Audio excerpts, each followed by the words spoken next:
Exhale, everybody. Exhale. Good morning. Ben and Woods, 97.3 The Fan. Great to be here with you on a Tuesday. I'm Woodsy. That's Paul Reindl. He's our executive producer. Good morning, Paulie. Hey, how are you? Doing great, man. Doing great. My knuckles have finally returned to color. Oh, they're full skin color after gripping the edge of my, well, you can't really grip the edge of your bed. You know? Wasn't holding a chair, but man, holy smokes, man. These guys almost killed us last night. Ben Higgins, your friendly neighborhood sports anchor, joins us as well. But alas, Benjamin, it's a Victory Tuesday today. It is a Victory Tuesday. It does feel like when you have a lead and you're a Padres fan, that it is imperative that they hold it. Yeah. And I am dreading the day where they have a late lead and they can't hold it. I know it's happened a couple of times this year, but everyone just feels so critical. Like you just feel like you don't have enough late leads.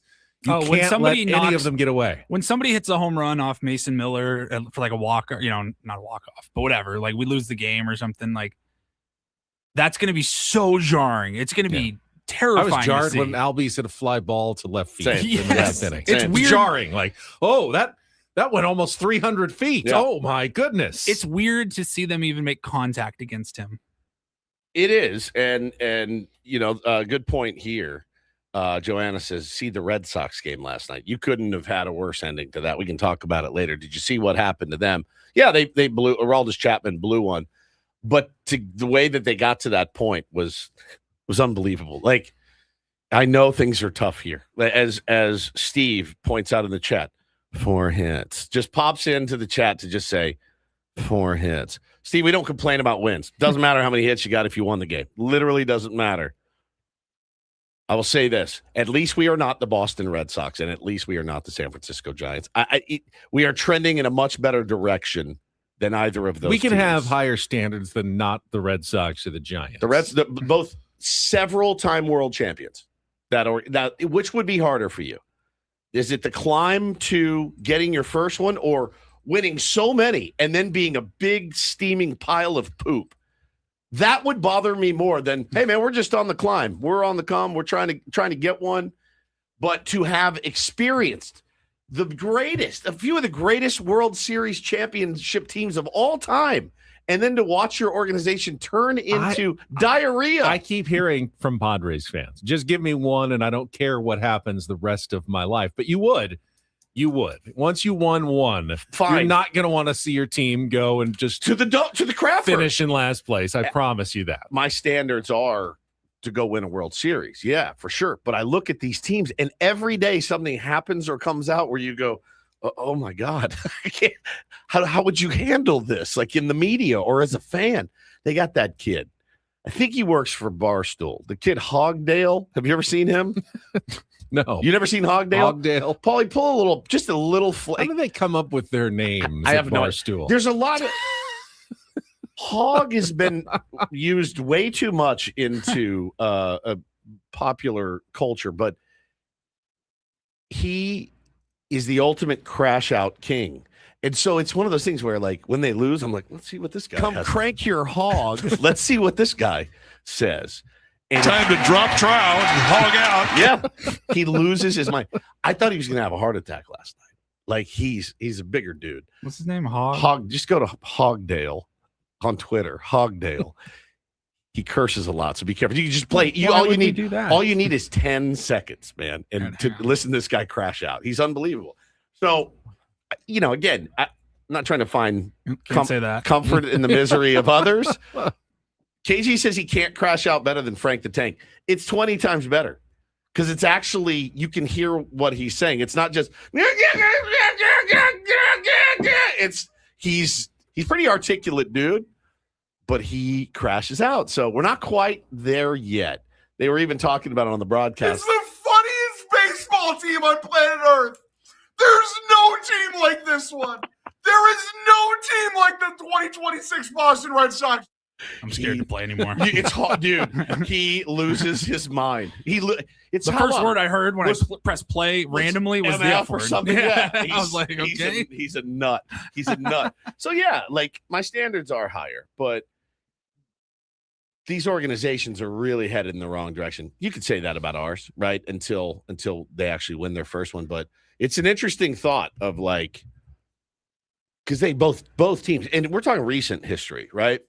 Recent last 20 years, they've won a lot of World Series championships, and to see what their organizations have become it's wild. It's truly wild. Both should be competing every year for the top spot. I was just trying to think when Ben was like, when you guys were saying like, would you rather be the team that just gets the one? Like, hey, I just need one and I'm good. After Texas that. Rangers. Because then you're yeah. I mean, I was trying to think of like, can't take it away though. The Angels kind of came to mind. Can't take it away. Then you're the Angels. Like, yeah, they won 24 years ago and they haven't really done anything since. Yep. And every good decision that they've made has been a bad one. Every good decision. The Nationals. Yeah. You said every good decision they've made has been a bad one. I did? Yeah. Just every decision. Just every decision. That doesn't make any sense. No. Yeah, that doesn't make any sense. Every bad decision they made was It's been a good one. Well, they were talking about it on the broadcast last night. The San Diego Padres and the trajectory that, they have been on. And but yeah, man, it was good. Listen, a 1-0 win it's excruciating to watch, but at least they got it done. I felt pretty confident once more at home. Last night's game didn't change much about my outlook. No. It was certainly great to see Michael King pitch well. We'll talk about that, but I think the Padres remain very close to being a bad team and very close to being a good team. It's very odd. But they're not either right now, and they've got to decide at some point whether they're a bad team or a good team. I would hope that they would decide that they're a good team. I would like to see that as well. I would like to see that. Yeah. That would be my choice. But again, you do feel sometimes with this team like you're just dangling on the edge, man. You're just looking over the thing like, wow, that's deep down there. There's a couple little ledges for the fall down, but it was great. I mean, it's a great win, and they showed up defensively. Obviously, Jackson Merrill was spectacular. I thought Michael King getting through 7. I think Craig Stammen deserves a lot of credit for letting Michael King get through that last inning. It'd be very easy to go, all right, he gave up a hit, I'm out. And there was loud outs all night. The Braves hit the ball well. The top 3 exit velos last night were all at the Atlanta Braves. Go 6, Adam, Morhone, Miller. Yeah, that's it. No, he went 7. No, right. But he could have. No, that's what I'm saying. Yeah, could have. The panic. Nobody's mad at that, right? I think we were all a little nervous. Jason Adam hasn't exactly been locked in late. He needs a blow, dude. He needs a breather. That's the blueprint. Yeah. That's the blueprint. Yeah. And the fact that he goes, I'm gonna let Kinger go out there at 88 pitches or something to get through the 7th. I think Craig deserves credit for that. Could help Michael King going forward as well. Yeah, no doubt. Extra boost of confidence. Seems like it'll be a good thing for him. It was an enjoyable game in the fact that Jackson Merrill flashing that leather out there is always fun to see. But yes, 1-0 win. You started this thing with a win. Now you only have to win 1 of 2 to get a series win, Ben. You see how math works? We will discuss it, but I wanted to ask you, can I ask you about what I saw downstairs in the parking lot? No. Okay, not yet. No. Okay. How was your day then yesterday? All right, I guess we have to talk about it now.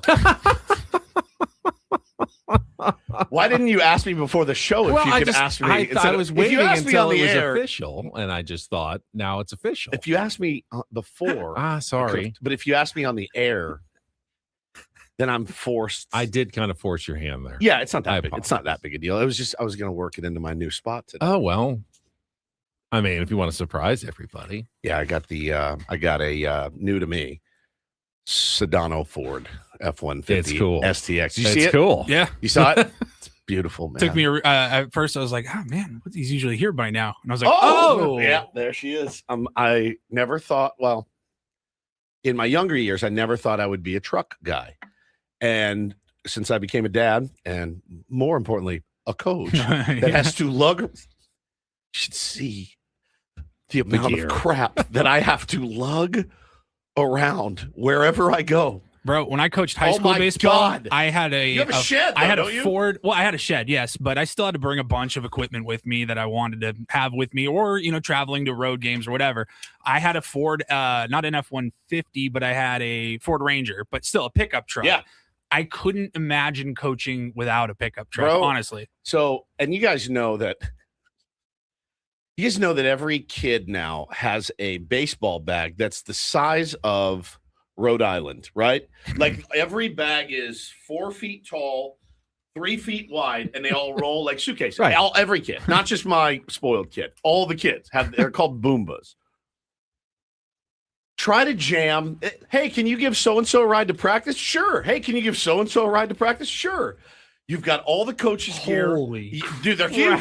They are huge. You put one on the stream, it's nuts.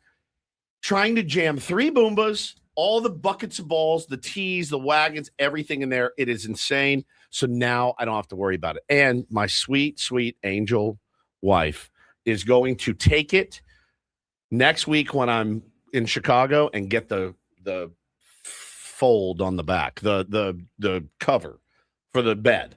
So you put your stuff in, cover it up, and it's good to go. Well, I just wanted to bring it up because I wanted to make sure you're okay, because I looked up signs of a midlife crisis, and one is a sudden drastic change in appearance. There you go. Another one is increased spending or buying big ticket items. Yeah. And I just want to make sure that you're not checking any of these other boxes. Are you making any, or have you quit a job recently? Or perhaps pull away from longtime friends? No. Okay, so you're still good. Yeah. Okay, because we've got a couple of signs here of the midlife crisis here. You shaved your head. I did. And then you got a truck. We're heading down that road. It was more about the price that I got on it. Okay. And it's also more about that I needed one. And my car at the time had about 106,000, which I had more. Responsible decisions, a good summer haircut, and that's how I'm. And a dependable truck for family purposes is not a midlife crisis. I just wanted to make sure. That's how you'd know if I had a midlife crisis. Believe you me. Believe you me. And like I said yesterday, substance use. No, decreased. Let me see your eyes. Okay, you look good. I don't see no crystal bloodshot clear. eyes. All right. Way decreased substance use. Way.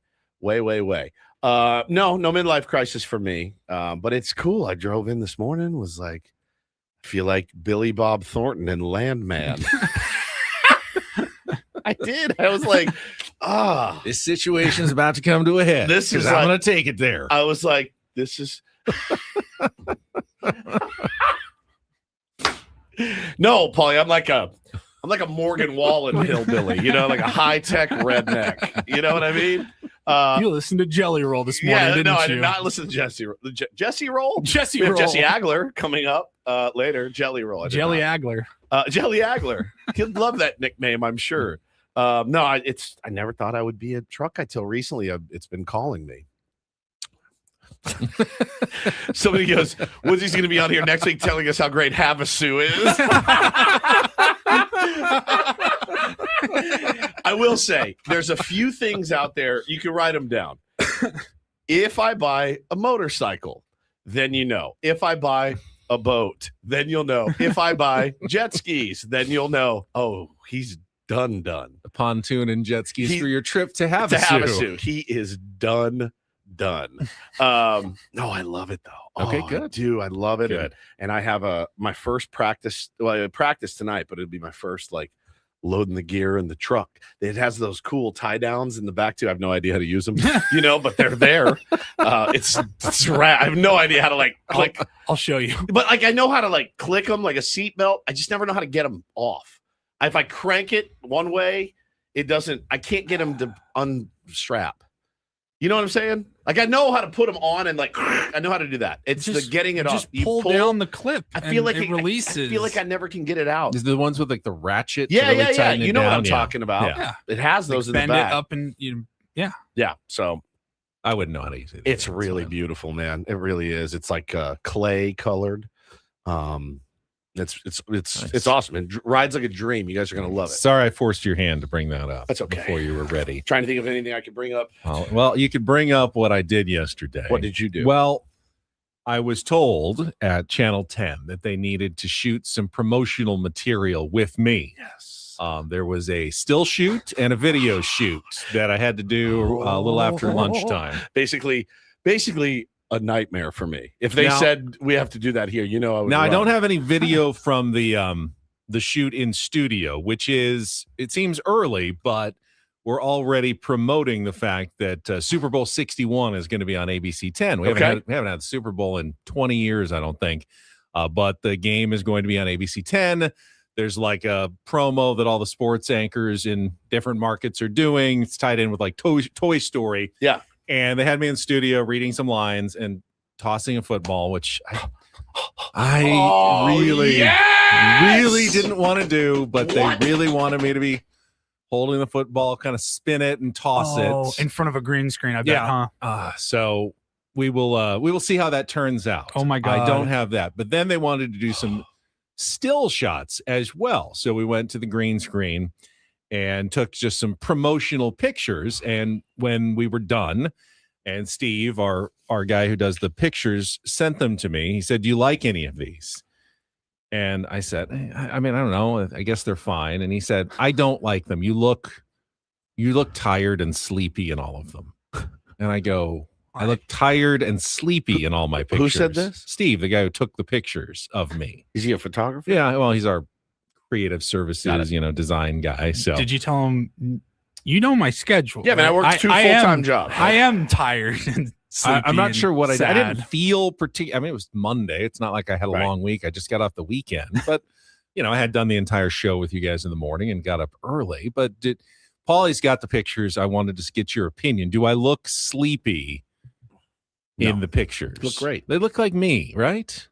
Let me get my glasses. So now we have to reschedule and do it again when I don't look as sleepy. Bring it in closer, Paulie. Let me see. I may be squinting a little bit. There's some bags under your eyes. I may... gave you some cream. I've been using my cream. All right, you sure? Yeah, almost every day. I mean, if Blake Snell was on the news, that's what he would look like. Just, hey, what's up? We have the Super Bowl. It's coming in January. Hey, Blake, wake up. I put on makeup for that and everything. You look great. I think you look totally normal like yourself. Just normal like myself. Here's what you're not going to look normal like yourself doing: tossing a football to yourself. Know. I can't wait for it. I am nervous about how that's going to. Remember when they. And you just know it's going to be one of those promos that you're watching. Like every time you watch ABC 10, it's going to like pop up and you're going to be tired of it. Because this is for the Super Bowl and that's in February and we're in June.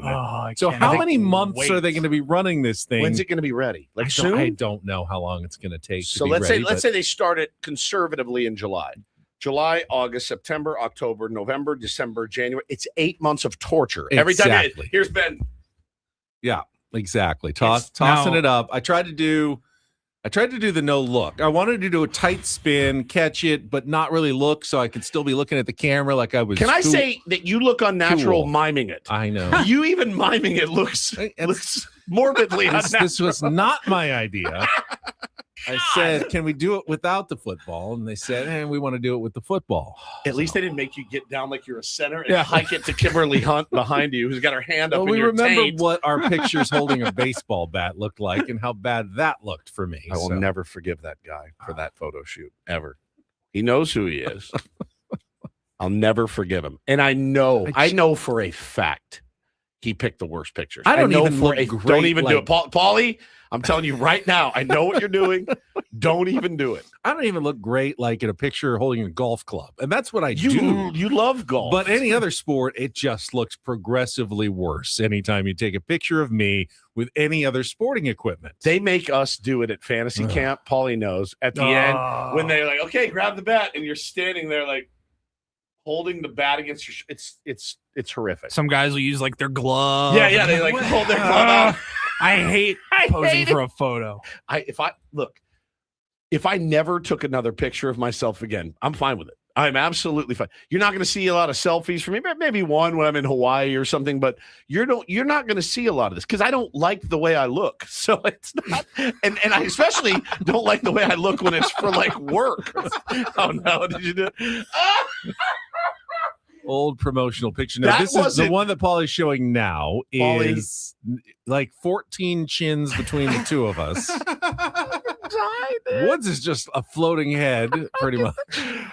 Oh, I hate that picture so much. I hate it so much, dude. Oh. We are the worst. It's just awful. I hate it. I'm so mad at that guy. Yeah, I'm so mad at that guy. He picked the worst pictures of us. It was on the big screen at Petco Park, dude. It was on the big screen. Yes. That picture was on the big screen of us holding, just so bad. Oh. I actually saw that picture on the scoreboard at Petco recently, because that was we had the 8-year anniversary of that, or whatever that was, 8-9-year anniversary of that happening was just a few weeks ago. So I saw that recently and I was like, man, that was really cool. They did the whole tune into Ben and Woods. It wasn't cool. It was horrible. It was horrible. I would have rather taken a picture with my pants off than I thought it was cool. Picture. It was horrible. Horrible. It was one of the worst nights. Paulie, how come you're not in any of these pictures? Well, yeah, for real. It is terrible. You got off lightly. It is terrible. So we'll be looking for that. Yes. Now, you don't have the video. Keep an eye. I do not have the video yet. Do not have the video, so we'll have to wait on that. It could be a few days, could be a couple of weeks. I don't know, but you will see it eventually. I can almost guarantee. Here is the painting that was hanging in the walls of the Mighty 1090 that Ray Charles painted by feeling our face and painted it. I look like I was a professional boxer who just got hit with a pan in the nose. It's the worst. I'm just very shiny. There's Joe Totino in the middle. You look more like Joe Totino than Joe does, which is the weird part. No, luckily Adam's such a great boss. He's never been like, "Hey, you guys need to update your photos or whatever." I won't do it. Just that's like, I refuse. Well, I'm not. I'll do it. I'll do it if the next time Adam and Odyssey want to do a marketing campaign for us. Fair. You guys want to put some marketing behind the show. And fine, maybe get us a female co-host, Katie Wu. Great. Rescue her from the Dodgers. Yeah, rescue her from the Dodgers. Fine, no problem. I will do all the photo shoots that you want. But until that day comes, you're gonna have to go with what we gave you 8 years ago. Anyway, we only have 6 months here left anyway, so who knows? Who knows? Maybe the next place will probably. That's the one reason I don't know that I would want to go somewhere else, because they would make us do it. It's a good point. They would really make us do it. But then again, that means you're not supposed to say that. They would put marketing behind Adam it. hears that and he goes, "Oh, they don't want to go anywhere else. They don't want to take pictures." Oh, I would love to go somewhere else. Take lots of pictures. That's a good point, Paulie. Lots of whatever they need. Here. Whatever they need. Whatever they need. All right. Just joking, Adam. Just relax. Shall we get going here on a Tuesday? All right. It is an Incorporator Tuesday. We'll set the menu for what else we've got coming up on the program today, and we will get to a Padres Wrap-Up. Only one offensive highlight, but plenty of defense, plenty of pitching last night at Petco Park in the homestand opener. It's all coming up next with Ben and Woods, broadcasting live from the Bill House Studios. We know how on San Diego's #1 sports station, 97.3 The Fan. First, though, there's a certain feeling late in a close game. Had it last night. Everything matters. One bad break can change the outcome. For a lot of people, retirement feels the same way. It probably shouldn't. You've worked hard, you saved, but the questions keep coming. Will this money last? What happens if the market drops? What about healthcare costs? What does inflation do over the next 20 or 30 years? That uncertainty is real. Trajan Wealth helps people turn that uncertainty into a plan. TRAJANwealth.com. Their fiduciary advisors work with you to build a retirement strategy designed for real life, not just best case scenarios. Right here in San Diego, offices in Liberty Station, Carlsbad, and Del Mar. They've helped me. I've got my son set up now with an account. It's never too early to get going with a retirement plan. So if it's something you've been thinking about, start simple. Visit TRAJANwealth.com or call 1-855-TRAJAN1 to talk with their team. 1-855-TRAJAN1. And again, you can find more information online at TRAJANwealth.com. Trajan Wealth, plan smarter, dream bigger. Advisory services through Trajan Wealth LLC. Additional services through Trajan Estate and Trajan Tax. Actual client, paid advertisement. Additional disclosures at TrajanWealth.com.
He just here. I'll show you a little. Just a little. Please don't. Just a little bit. What hurts on you? Nothing at all. A little bit. Nothing. Now, So let's say whatever you're about to touch is the only thing. Let's say It's gonna hurt. Right? All right, yeah. Okay. Pretend your knee hurts. Pretend your knee. It's going to in a second. Right here.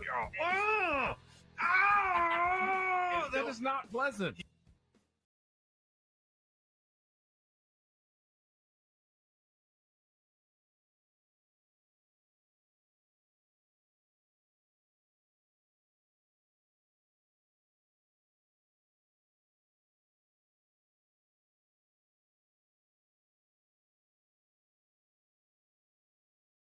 Pool on this roof. This is all for you. The all-new Hamul Casino Resort, now open.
Ben and Woods brought to you by David P. Shapiro, criminal defense attorneys helping good people regain control of their future when charged with a crime since 2010. Visit davidpshapirolaw.com.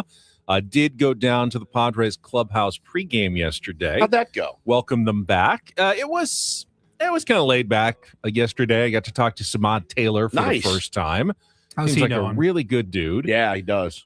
Just very positive, very embracing of the moment and just the opportunity that he's had to play every day, really, for the San Diego Padres. It was weird when he got a day off the other day. Yeah, and he got moved down to 9th in the order, which I kind of saw the idea behind it. Didn't really work yesterday as he lost his hitting streak at 12. But Bo asked me the same thing, and I said, recently, if you've noticed, the bottom of the order has been coming up in some situations where we might need a little bit better bat, and he's really fast too. And so you kind of have that double lead off. I love the idea because I've always liked it. I have too, and it doesn't mean you're not a good player because you're hitting 9th. It in fact means we actually trust you a lot because you're hitting 9th in this case. And after the first day, or after the first go around, doesn't really matter at this point. But you do hate to take ABs away from a guy that's really hot, and I can totally understand that. That being said, it makes your lineup a little bit more balanced, and you don't have that sinking little league feeling of like, if you four don't get on and do some damage, we're dead. We are dead. So no pressure, but some of the kids after you aren't quite as good, and so you kind of help try to alleviate that a little bit at the bottom. I loved the idea. The fact that I wish we had a couple more guys that were swinging it better so he could be more near the top where he could do damage like he has. Well, I was standing in the clubhouse as well, waiting for players to come by their lockers. AJ Preller walked by. Seemed like he was fairly determined to head down that hallway toward like the training room and area. But Good morning, guys. As he walked in and he looked and saw me, he stopped for a second, paused, looked across the room and went, "Hey," and then continued on his merry way. So I did have that interaction with AJ yesterday. Hey, that's it. That was it. Yeah. Hey, Now you went and saw Steve Kerr at the golf course. You went over up, the gave him a weekend. hug. I did. Can you imagine trying to hug AJ Preller? I've hugged him, I think. Really? Yeah. I think I bro hug him every time I see him. I'm not even It's sure I've ever it's a touched little him. awkward. I'm not sure I've ever touched him. He's a little bit. It's a little bit of an awkward. Yeah, we're both bro so hug. awkward. I think we both just recognize These we're guys not just going to make any physical contact whatsoever, and we're both okay with it. They bump dongs and move on with their day. We give you a nod, like, hey, and that's pretty much our I can see our them like interaction. bumping hips, like Hey! side. I That was would be amazing. I was looking for our friend Jake Cronenworth. He wasn't there, and then no. Annie Halpern reported later that he is in Arizona, continuing his rehab toward a potential return. Should I see if he can bring me some Zen when he comes back? Possibly. Put it in order. Crony, if you don't mind, there's that QT right by the facility. Did see you, Darvish was down there briefly.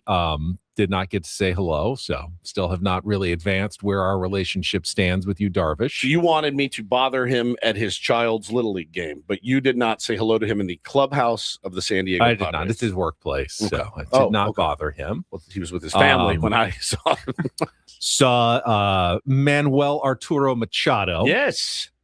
He of the recent power surge. You guys are the voice of San Diego. Thank you, man. Thank you, Manny. I will say, I thought he was looking really lean when I saw him yesterday. Yeah, there's a lot of hubbub online. People, I saw the accusation when Manny, slumping, obviously, that maybe he's out of shape. I think it's the opposite. If anything, he's as lean as I have seen him in a San Diego Padres uniform. Now, you saw him with his shirt off? No, just like shorts and a t-shirt. Yeah, just his normal, outfit. And I think, he wears his uniform in kind of a baggy way that Old school, is not necessarily showing off his physique, but I really don't think whatever the struggles that Manny has had, don't think it has anything to do with putting on any extra weight or anything, because he looked quite svelte actually when I saw him yesterday. I've actually seen like, oh, he's out of shape and he's slow, and I'm like, did you just start watching Manny Machado? Like, he's never been super fast, right? Has he lost a half a step? Maybe, I don't know, but I mean, maybe. But has anyone really ever expected much speed out of Manny Machado? Like, listen, ever? man, when you're scuffling as badly as he was, whatever, you're gonna look for anything and everything, and you can find it to explain it. Yeah, and I spent some time with Jesse Agler, who will join us this morning at 8:35 on our SDCCU fan hotline. It's not Big Bank Banking, it's better, and Incorporator Tuesday. We talked about the road trip that he was on and the cities that he visited, which I think it's interesting because especially like Dallas, and you live there as well. Yeah. And he said, they got good baseball fans, but they're not really a team that captures the consciousness of the city. No. It's Cowboys. It's college football. It's the Dallas Stars. It's the Dallas Mavericks. The Mavericks. I mean, they're hiring a new coach. It's like the Rangers are so low on their pecking order. Then you have in Dallas. It's kind of weird, but they draw okay, and it's not. They have their fans, but it's not. You don't go around the city and feel Texas like people Rangers. are talking about the Texas Rangers at all. There's not, and it's one of the reasons. And you guys, longtime listeners of this program, know my radio Jesus is a guy from Dallas named Mike Reiner, and Mike Reiner was on a show called The Hardline, and he bucked convention back then, and he talked baseball, which is immediately what drew me to it. The great game is what he calls it. The Texas Rangers, and he would instead of just cowboy talk, he would go against the grain and do baseball. And he built this huge following, and he's a legend. And that's why but I noticed it from a young age. It was like, bro, you guys would talk about, college football. the Rangers are probably 5th or 6th. Well, I mean, and I talked about with Jesse about this. It's, Texas and Texas A&M and Texas Tech, none of which are in Dallas, but they have so many alums in the city that they will spend SMU, all you name week it, talking about those teams. That's right. Over the Texas Rangers. Yeah. But then that's the opposite of St. Louis, where they went right before, very much like San Diego, actually, in terms of, they've got the Blues as well, but Cardinals town totally, 100%. Especially after the Rams moved back to Los Angeles. It's like everything is St. Louis Cardinals in that town, and like the entire region is just it's Cardinals there. So totally different spots on that road trip. You watch the Texas Rangers this weekend, and it's like they got some good arms. Obviously, you have Jacob deGrom pitching for you, and Nathan Eovaldi. Like, you got some good arms. You look around the field, though, and you go, there's some good young players, but not Wyatt Langford. Right, but not the, I've got to drive out to Arlington to watch so-and-so play. And even when they had Corey Seager, it was like Corey Seager's like the quietest.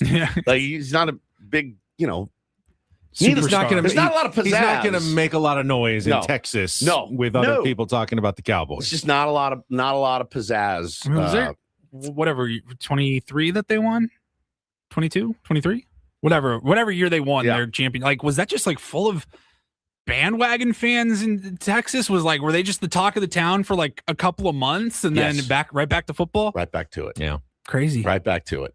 And there was probably the radio station's biggest nightmare. Them is going on a run October. in October is like, well, how do we split this? So the Cowboys are 3-3, and people still think they got, they're gonna really. This is the year. This is the year. It's crazy. It's crazy, but no, he's absolutely right. So we'll talk more with Jesse coming up at 8:35. We'll also have our regular features. Don't do this. Our MLB Reacharound, Take on Woods, our Reindl Report, and we've got some giveaways as well. Just like yesterday, we have those tickets to Zach Top coming to Pechanga Arena, but we also have some tickets today, and you might have seen the teaser on social media.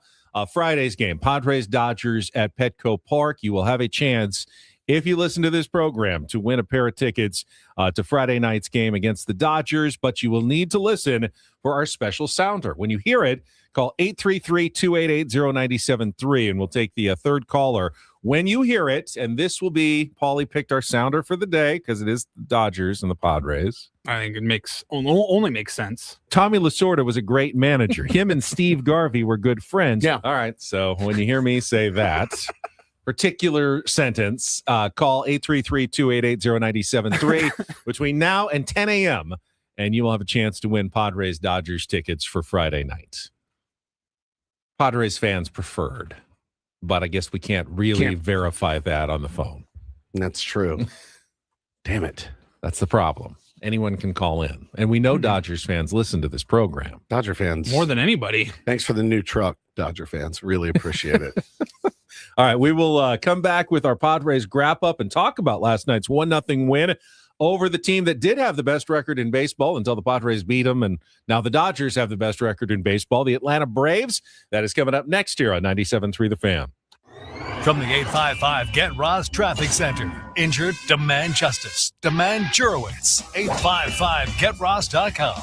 If you're heading into Mission Valley on the 163 in the southbound direction, with slowdowns just before the 805 because of a crash that has all lanes blocked. I'm Abby Curlette, Odyssey San Diego Traffic. Traffic report brought to you by Soapy Joe's. Hey Mira Mesa, Soapy Joe's is now open on Camino Ruiz. Fresh paint, shiny new vacuums, same amazing suds. Sign up today for just $9.99 your first month at any wash club level at Camino Ruiz only. Visit SoapyJoesCarWash.com for more details. Good, clean, fun. I love winning, man. I love winning. You hear what I'm saying? It's like better than losing. Are you ready? How did things play out in yesterday's game? I liked last night's game. It's time for the Padres Wrap-Up with Ben and Woods. You guys are the voice of San Diego. Brought to you by Hamul Casino Resort. Hey, player, the rooftop pool's open. Day passes are available, and the spa is calling your name. Hamul Casino Resort, the player's place. 1-0 in the air to very deep right center field. Long run, Merrill. All the way back, onto the track, leaps up, makes the catch, and comes down right in front of the wall. Gonna hang a star for Jackson Merrill. going back to make a play and taking away extra bases from Michael Harris II. 1-2 hit in the air deep to left center field. Harris is racing back at the wall, looking up, gonna go! Line drive, home run into the bullpen, and Manny Machado does it again. His 14th of the year is a lead shot here at the bottom of the 4th inning, and the Padres have struck. It's 1-0. Riley leading at first base. 2-2. The pitch to Mateo. Swung on and missed. Strike 3. Got him with a changeup as Mateo went down to a knee and whipped. Michael King, 7 shutout innings. All with a 1-run lead. Here's another 0-2. Yastrzemski takes strike 3 called. Slider perfectly breaks over the heart of the plate. Yastrzemski will challenge. He will lose that challenge, and the ball game will be over. Mason Miller comes on and does the job, his 21st save of the year. And for the 3rd time this season, the Padres, a 1-0 win. They take game 1 of this series over the Atlanta Braves, and somehow King and Morejon and Miller make Manny Machado's 4th inning home run stand up. Certainly have the type of bullpen that can make a 1-0 game stand up. You saw that its best right there. King 7, Morejon for 1, Miller for 1. Padres take game 1. How nice was it to get that version of Michael King back? Yeah, real nice. I think he's got something with the Braves that feels pretty good for him. Found his stuff tonight, had good fastball command, had the changeup really working. Sweeper was going good too, and anytime he gave up a hit, he got right back at the next couple of hitters and got him out. As a pitcher, do you really appreciate a 1-0 game? I mean, especially if you win, but just everything it takes to make a 1-0 game, the contributors. Yeah. It takes a whole team to have to throw a shutout. It took their whole team to only give 1 run, and the 1 run was a home run. It wasn't like there was a rally put together or anything like that. So it shows that the defenses are playing good. It shows that the pitchers are making pitches. They're able to pitch in and out of jams.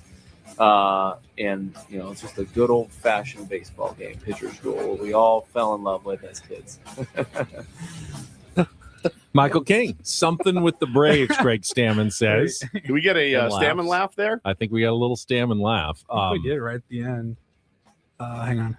The old-fashioned baseball game, pitcher's duel, we all fell in love with as kids. I've always loved managers fake laugh. The reference of something with the Braves, of course, the 12 strikeout playoff performance in 2024, one of the best of Michael King's career. Manager laughs, yes. One of Bob Melvin. Don't remember Bob. I don't think he ever smiled laughing or laughed ever once. That's a good point. What did he have to smile or laugh about, to be honest? That's good. Well, I mean, they did have they went pretty far, to the National League Championship Series in 2022 under Bob. Satisfying. Was that Bob? Satisfying. Yeah. It's Bob. Satisfying. Where was I? Oh, yeah, Michael King and his performance last night. I was nervous. Yeah, he was early. You brought it up earlier. He was hit hard a few times, some liners up the middle, some very deep flies. Jackson Merrill making several outstanding plays. But Craig Stammen is right. A shutout is rarely about just the starting pitcher. 100%. It's about the defense behind him.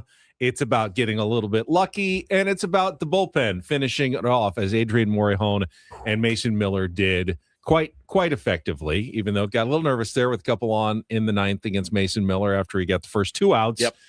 Still comes through with the slider, just frozen challenge. This is just might use it to lose it. Game's over, but it's still going to be over. You're just delaying the inevitable for a second as the Padres do get that 1-0 win. It's interesting. The recent run where you'd say is the Padres kind of biggest struggles of the season started after that 1-0 win over the Dodgers. Remember, they took the division lead for a day. This is the first 1-0 game they've played since then. Maybe bookend, and now they can start playing good baseball again. We'll see. I mean, this is obviously a tough stretch. We said yesterday, if the Padres go 6-7 over the next 13 against the Braves, the Dodgers, the Cubs, and the Dodgers, that's not the worst outcome to still be above 500. Getting the first win certainly makes that task, a little more achievable now. You only need to go 5-7. Now you're going like, well, maybe you can do a little bit better than 6-7. Just get that first win, though, just helps you get off on the right foot on this homestand. Just go 1-0, baby. That's it. Just go 1-0 today and find a way to win that game, just like you did last night, man. Mason Miller was outstanding. I know, again, a couple guys on, but his 102.9 last night on the heater, I think, to Michael Harris is unfair. I mean, it's just it was just absolutely unfair that he drops that slider in on Yastrzemski to end the game. But they were hitting Kinger pretty hard. And, they mentioned on the broadcast, he has trouble with the first guy in the inning, but he wriggled his way out of second inning, especially. Yeah. Had the runners at first and third, Yes. had the little dribbler. Guy didn't go with the third. It was second and third, and then got out of the inning. That was huge because the game could have been completely different. The Braves score 1 or 2 there. Padres playing from behind. You know how well we know how it goes. That happens against Grant Holmes was a decent starting pitcher. Yeah. Was effective for the most part against the San Diego Padres, but getting that 1-run lead on Manny Machado's home run just changes the equation for the San Diego Padres. It seems so important that either they have the lead or they don't in a game. Like, they have the lead, you feel pretty good because, they've got that bullpen waiting for you. The other team feels the pressure. Like, we have to score soon or we're facing Morahone and Miller and we are toast. And if the Padres are behind, you just feel like that offense, you're asking a lot for them to come back in some of those games. Manny Machado, after our whole discussion with Craig Elston yesterday about offensive players need to challenge more. No. Manny Machado challenges an ABS in the first inning. Yep. Terrible challenge by Manny, which then made everybody gun shy the rest of the game. Correct. When there was like 9 other times where it was like, challenge that. It's not even close to the plate, but they wouldn't because they didn't want to lose their last challenge. So that losing that challenge certainly had an impact on the rest of the game for the San Diego Padres. But of course, Manny made up for it with the home run, the only run of the game. And by the way, we're just under the halfway mark of the season. Manny at 14 home runs. Guess who's on pace for his normal 28 to 30 home runs is Manny Machado. It is crazy. Not the average. Not the average. But the power and the RBI numbers are still not too bad. You keep throwing up 2 for 3s, you'll be fine. Also walked. So that's good. It's good to see. Tatis's OPS is finally over 700. You want to be around 800 if you're a guy like Fernando Tatis, 800 or higher. I think his WRC plus is over 100, Ben, for the first time. So it's been a slow climb for these guys, but that's kind of just trying to chip away at the win-loss record, chip away at your numbers, and Manny keeps doing what he's done the last 3 games. He'll be fine. And I want to bring it up again that you mentioned Craig Stammen sticking with Michael King through the 6th and the 7th inning. It's really important to know. Matt Olson was on the entire 6th inning, but Michael King stranded him even after that kind of unlucky Ty France error where it looked like they'd get him at second base and it just hit his outstretched hand as it went by. I mean, you could say France needs to change his throwing lane a little bit, but he, the odds of a ball hitting a guy's hand is just perfect. Unlucky. It was a perfect throw. The hand, you go down a slide, the hand comes up and it just boom. Right. At first I was like, Xander, what are you doing? How'd you miss it? Then they slowed it down and you're like, oh yeah, nobody's catching that. Yeah. It was a great throw by Ty France. Perfect. It was like right on the money. Nothing you can do different, nothing you should do different at all. Just baseball sometimes. And then in the 7th, with another runner on, striking out Jorge Mateo there to end the 7th inning. One of his best pitches finished the ninth, brought Mateo to his knees. And it wasn't a huge strikeout game other than Drake Baldwin, who couldn't seem to see at all against Michael King. His 3 at-bats, all strikeouts. It really was mostly contact, good defense, and minimizing the damage, making sure the guys who got on did not get all the way around and score against Michael King in that game yesterday. Yeah, agreed, man. Really, really nice win. One that they should be, very, very proud of, and hope to build on today. In game 2 of the series, back to a normal 6:40 start. Mud and Dawn, Padres TV, as opposed to the ESPN broadcast last night, which had its ups and downs. Dave Fleming is good. Yeah. Well, Joe Davis clone, but he's pretty good. Eduardo Perez. There's a couple, like the analysis of Tatis's swing was kind of okay, I thought, from Eduardo, but it's different, some different stuff in the broadcast last night.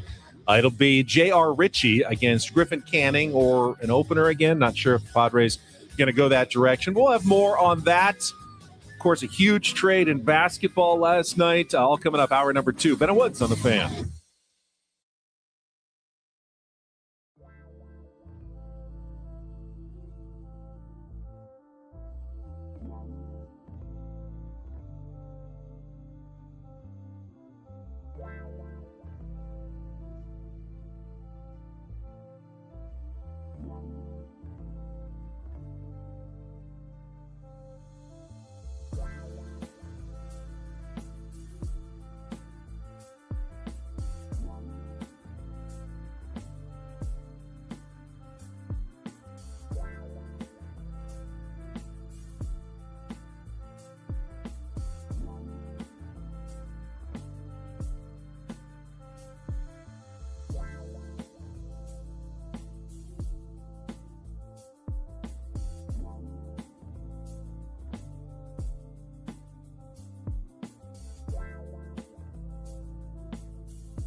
all morning to hear Woods' reaction to the Giannis trade. I just was blown away.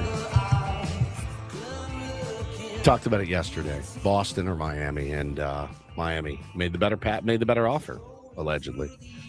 4 players, Draft draft picks, swap. It's hard to keep track of it all. Dude, it is. Yeah. It is. Swap, let's see. Give you the full rundown. Please. Bucks traded 2-time MVP Giannis Antetokounmpo with Bobby Portis to the Miami Heat for Tyler Herro, Khalil Ware, Kasperius Jakusionis. Mm-hmm. Is that right? Jack. Can you say it? I don't really know. Great. And I can say it. I just want to hear you say Kasperius Jakusionis. Great. 3 first-round draft picks, including number 13 this year. 1 pick tonight, swap. 13 tonight. Tonight. 1 second-rounder. Man. So, how close are the Heat? So is this what they need? This is why, as big as that trade was, a massive trade, 2-time MVP, huge deal. And, pair him with Bam Adebayo. I just don't know that the Heat are really contenders, even with those 2 guys. Is Jimmy Butler still there? Jimmy Butler is still there. Yeah. No, he's not still there. We went to this. He went to the Golden State Warriors. That's right. They'll win some games, obviously, but Giannis is 31 years getting old, on the later side of his career. 14th NBA season. To me, this is Pat Riley doing something dramatic in his, later years. He said, "I'm never retiring. I'm just going to basically do this job until I'm dead." Until I die. But, it hasn't been working, so he's making a major gamble and a major shakeup with all these draft picks. I just don't know that. Are they better than the Knicks? Are they better than the Sixers? Are they better than the Celtics in the East just by making this trade? And I don't know that the answer is yes. They'll be relevant for sure with Giannis and Adebayo, but I don't know that this is like a league-altering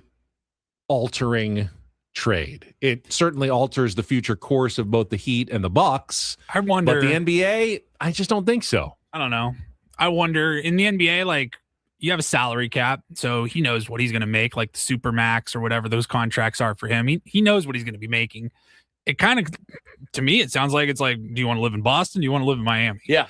And if you're Giannis, you're 31 years old, you're kind of on the back 9 at least of your career. You're like, I'm pretty comfortable in Miami. Get to hang out with, learn from Pat Riley and be mentored by Pat Riley. Like, it's not the worst call, but they were like the last team in, I think, is what I saw on the standings from last year. They're the last team to get into the 10-team playoffs. Yeah, it doesn't in the East. I don't think it changes 10 to 2 or something with this move in my 10 mind. to 7, maybe 10 to 6. No, if they get some other decisions right, and but now they don't have the draft picks necessarily to bring in other young, good players. So him they going to Boston would have been interesting. They're going to need to find some good role players to go along with those guys. And if that all works out, then maybe magic season comes through for the Heat. But to me, they're just a little short. All right. Well, you guys just let me know when the finals are.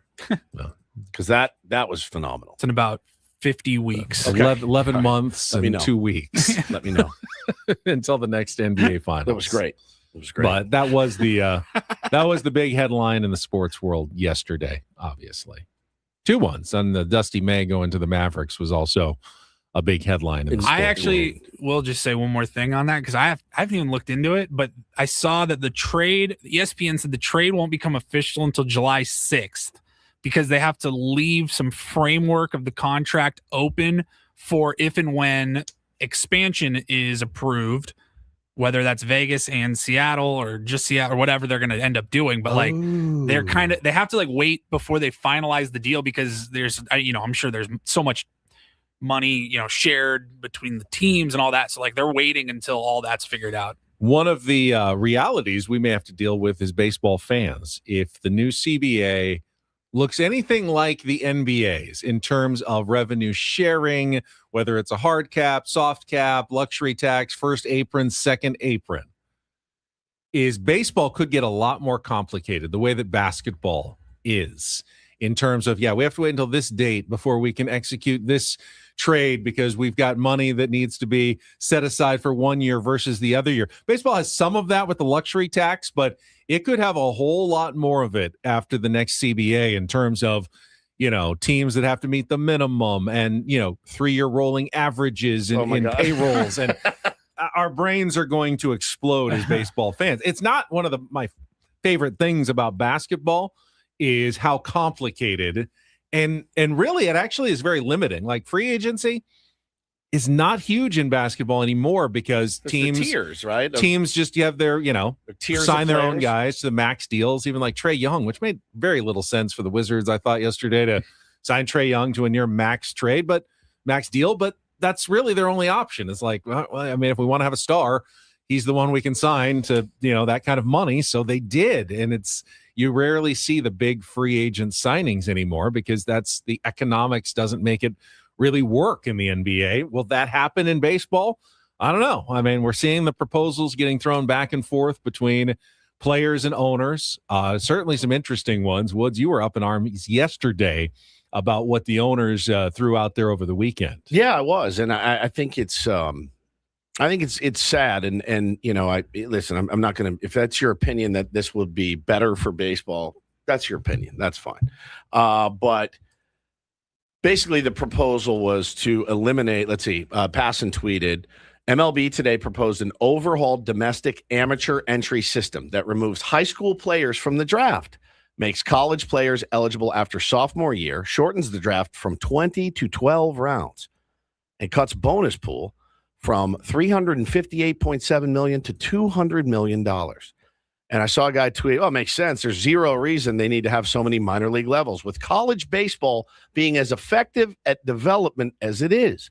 Every other sport does it this way, and it works well for every party. So my retort to that is that baseball is vastly different than basketball and football as far as development goes, especially when you're dealing with pitchers, in my opinion, and hitters too. Hitting at the big league level is damn near impossible. So you're talking about eliminating teams, right? And taking a team away from Fort Wayne or El Paso, or that's the other part that really drives me crazy is these small towns across America will lose baseball. And that's not good for the game. That's really inherently bad for the game. Less baseball is bad. More baseball is good. And the other thing is I love college baseball. Can you even picture I can't. A minor league system for other sports? Like baseball is so unique it kind of requires, I don't know, at least 4 to 5 teams. I mean, maybe they could trim out 1 or 2 levels of the system, but can you imagine 5 levels of NFL style football or the NBA? They have the G League, and that's it. That's it. And it's not because they couldn't use the extra work or whatever, whatever the reason is. This boils down to money, though. It's just a bottom line thing for the owners. They're like, I'm paying for 8 levels of the minor leagues, and they also need 5% make it. And I understand, but the other part is you can't say that college baseball is better at developing players. Well, than, I agree than with you. I agree with you there. They need to make college baseball more like Major League Baseball, professional baseball. I feel like the difference.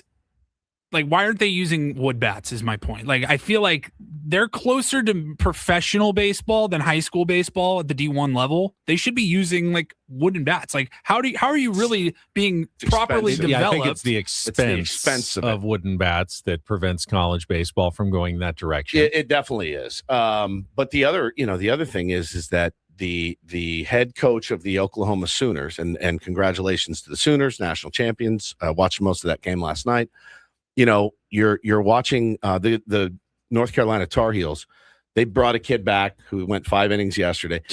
Bro, they don't care about these kids' arms. They don't care. They're trying to win baseball games, And in college football, I guess you could say Nick Saban doesn't care about the guy's NFL career. He's trying to win a national championship. It's different. It's different. That guy can play in the national championship game in January and then be starting for an NFL team. And it's happened in baseball. Count on one hand, I think, the times Steven that Strasburg, like Dave Winfield, right? Guys that Eric Davis, I think, never went to the minors, if I'm not mistaken. It's so rare. It's so rare.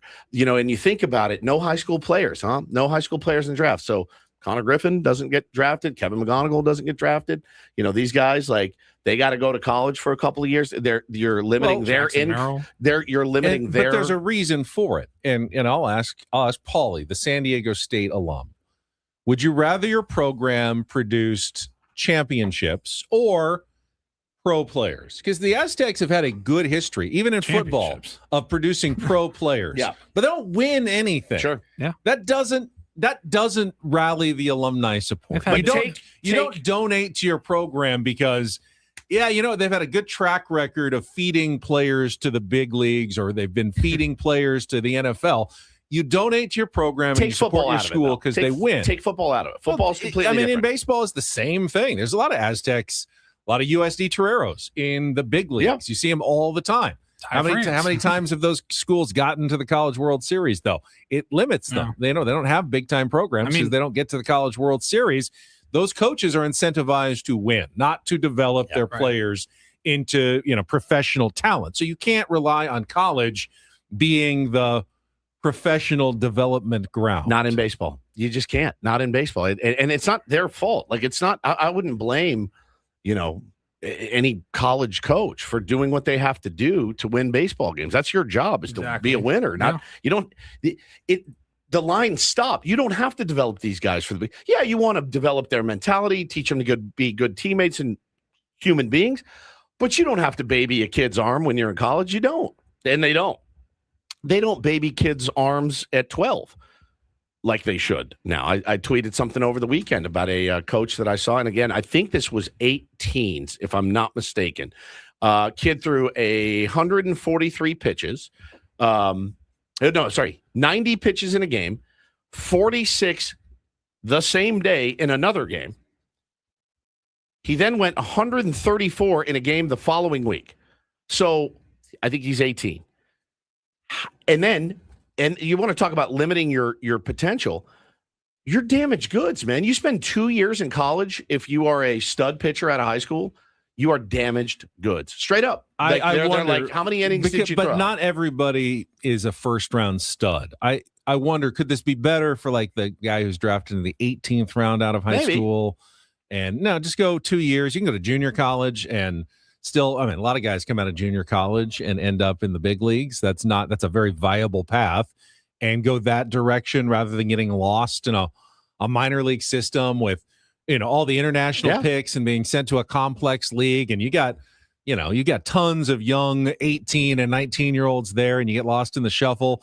Whereas maybe you can thrive as a star on a JC team and then get drafted in 2 years. I'm not saying it's totally a bad idea for everyone, but that's an option that they have. You're taking that option away, correct, when you do this. And I think I want more options for these kids. I feel like everything that's been done over the last, call it 5 to 10 years, really more recently than that, but everything that's been done in baseball has been to help the minor league system grow and be better and more develop better, attainable. And it's like, why would we all of a sudden say, all right, let's halt the brakes on that? I know. Money. This is money. It's the owners want to save money. You saw it with the international pool. Because it's not like they take $158 million out of that. It's nuts. Well, owners know also that no matter what they pay in the minors, whether they're paying $350 million or $200 overall, right, the cream of the crop will still come to baseball. If you're a great baseball player, they will still end up in baseball. You're probably not going to be losing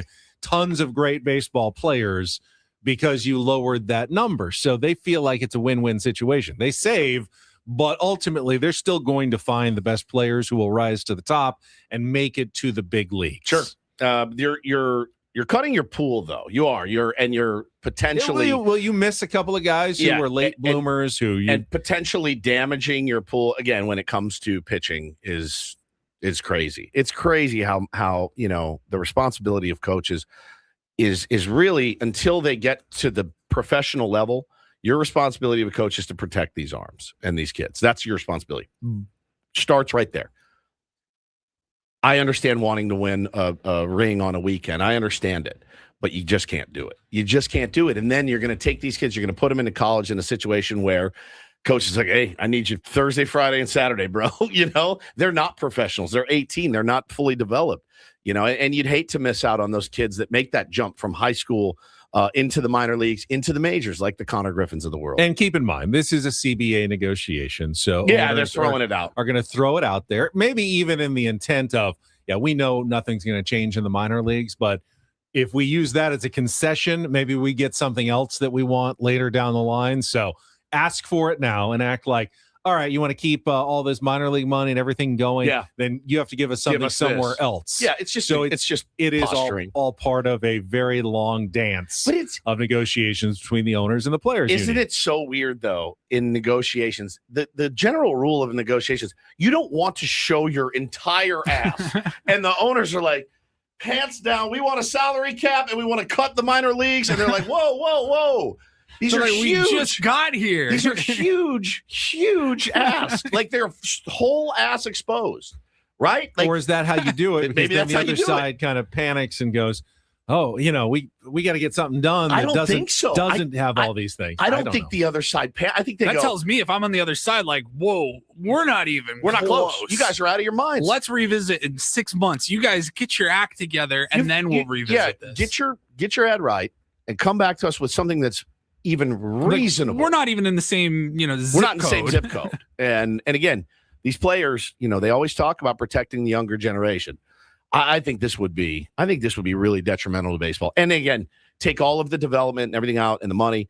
Benny, yanking teams from small towns across America would be horrible for the game. I agree with that. Yes, be terrible. I've never lived in one of those small towns, but if I did, I would love to have a single A or a baseball team to go watch while I was there. Yeah. All right, before we go to Don't Do This, let's give away those Zach Top tickets. We got more concert tickets coming to Pechanga Arena on September the 17th. Tickets are on sale now at AXS.com. But if you're the fifth caller right now at 833-288-0973, 833-288-0973, 2 tickets to see Zach Top performing at Pechanga Arena on September 17th. Who is it? Zach Top.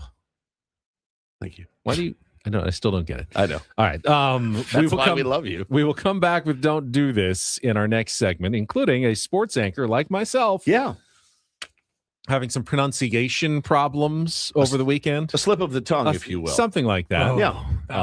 Coming up next with Ben Woods on San Diego's #1 sports station, 97.3 The Fan. But first, my friends, let me tell you something. When you sign your insurance policy, for some brokers, that would be the finish line. Handshake, commission, it's all done. May not hear from them again until it's time for a renewal.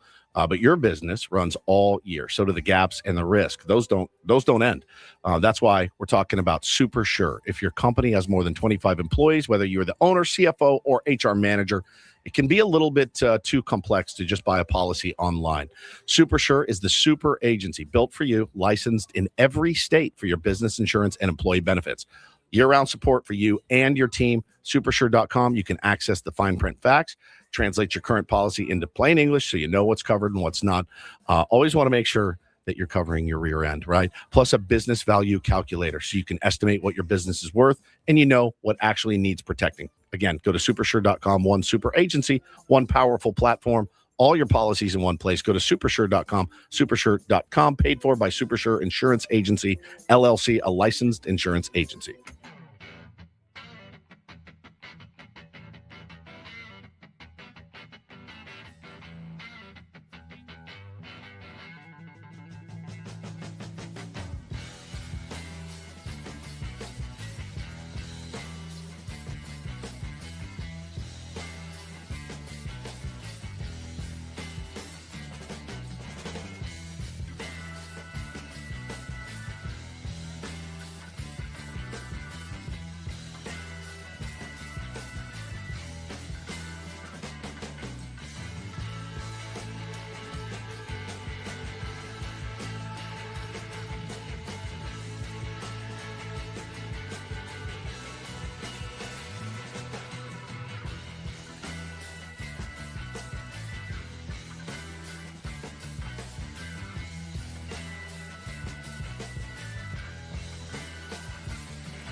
player. This is all yours. This room with this view.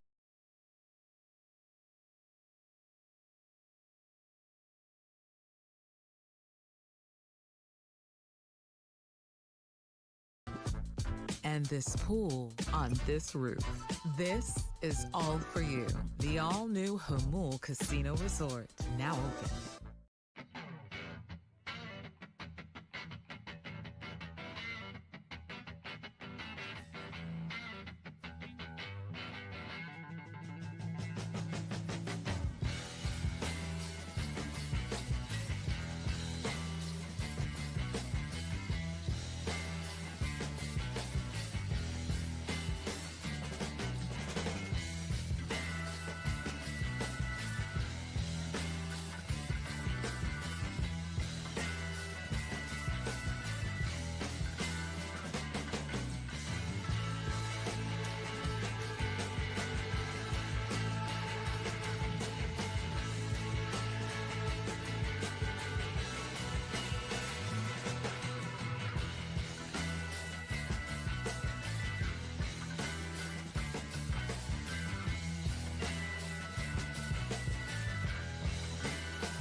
Broadcasting live from the Bill House Studios, we know how. It is time for Don't Do This on a Tuesday. Woods, you can lead us off. Well, listen, there's nothing that we like more on this program than a simple slip of the tongue.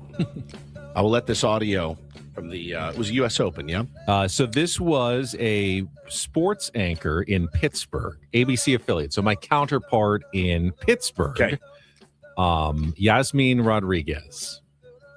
Talking about the U.S. Open. The U.S. Open over Which the weekend. was played where? In Long Island, at Shinnecock Hills. Shinnecock Hills Golf Club. Okay. And it's already been a year since Oakmont Country Club hosted the 125th U.S. Open. It'll be back here in Western PA in 2033. This summer, Long Island, New York is on the spotlight with Shiny Cox Hills hosting the 126th U.S. Open. Nope. Nope. Shinnecock. What was it again, Ben? Shinnecock Hills. Shinnecock Hills. Not Shiny This Cox. summer, Long Island, New York is on the spotlight with Shiny Cox Hills hosting the 126th. How do you get How do you get Shiny Cox Hills from Shinnecock Hills? Well, if you make the I a long I sound instead of shin, you say shy. And then the E, you make also a long sound instead of a short E. Instead of shinna, you get shiny. Okay. Shiny. Could happen. And then she pluralized it. Shiny Cox, not shiny cock. Shinnecock. Shinnecock. Shinnecock. Shiny Cox Hills. Yep.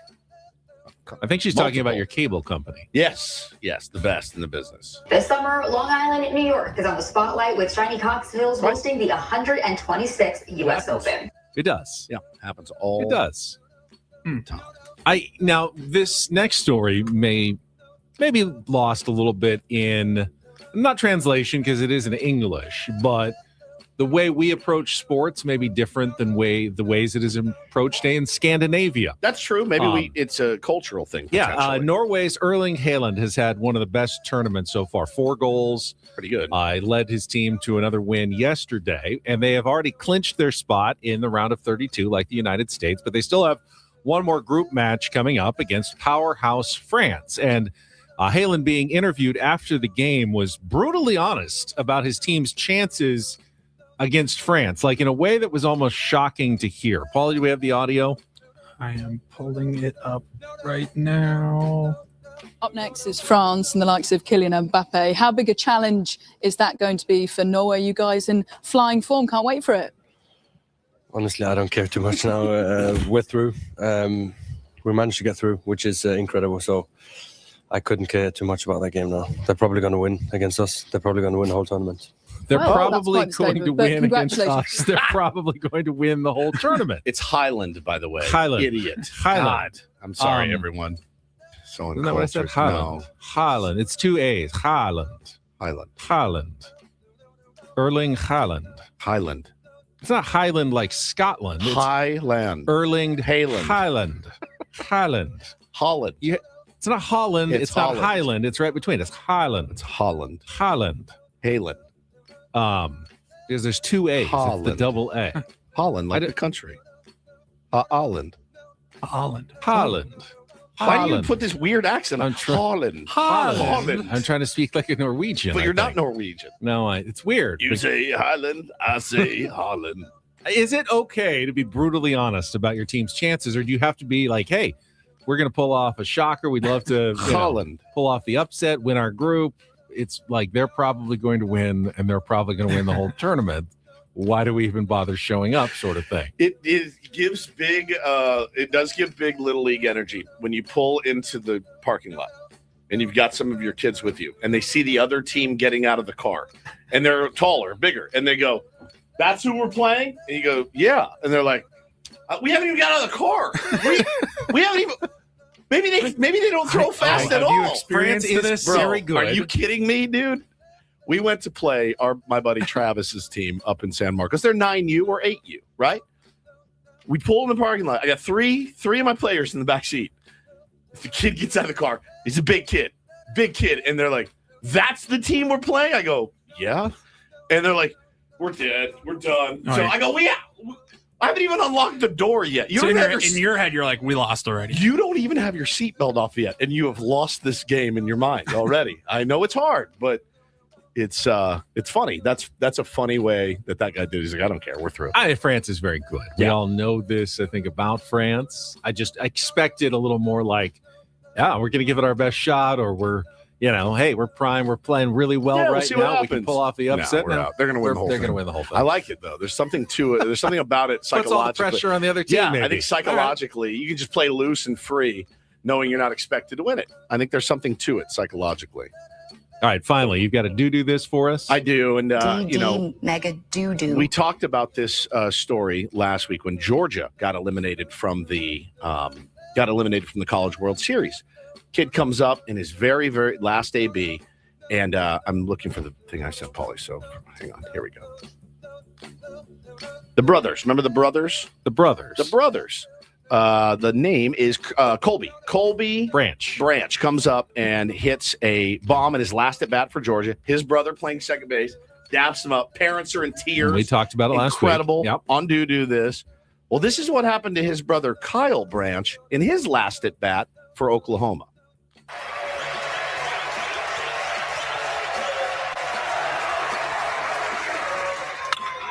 This ball is hit to left. Did he do it? Nunez. He did it just No way. like brother. A 3-run homer to put it away. Are you serious? It's up. That's what as are good the as odds? it, It's as good as it gets. For that family, obviously both kids couldn't win the College World Series. Right.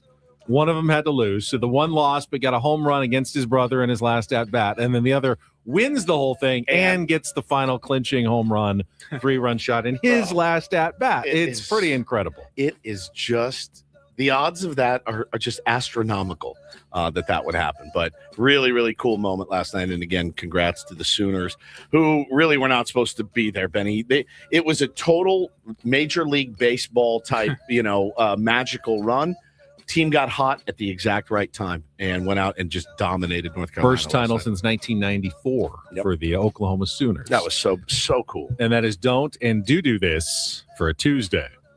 That was Don't Do This with Ben and Woods on 97.3 The Fan. I mean, think about those parents, driving to Omaha, going, All right, how would we like this to go? If we could script this in some way to come out well for both of our kids, that's as good as we could probably have done. No, I think, yeah, I mean, that's obviously because they're going to have to meet at some dream. point. They can't both win. Right. So let's have one have a really good ending and experience, and the other one wins the whole thing and has a great ending too. I think the way that I'm wired as a parent is like, just make it through safely.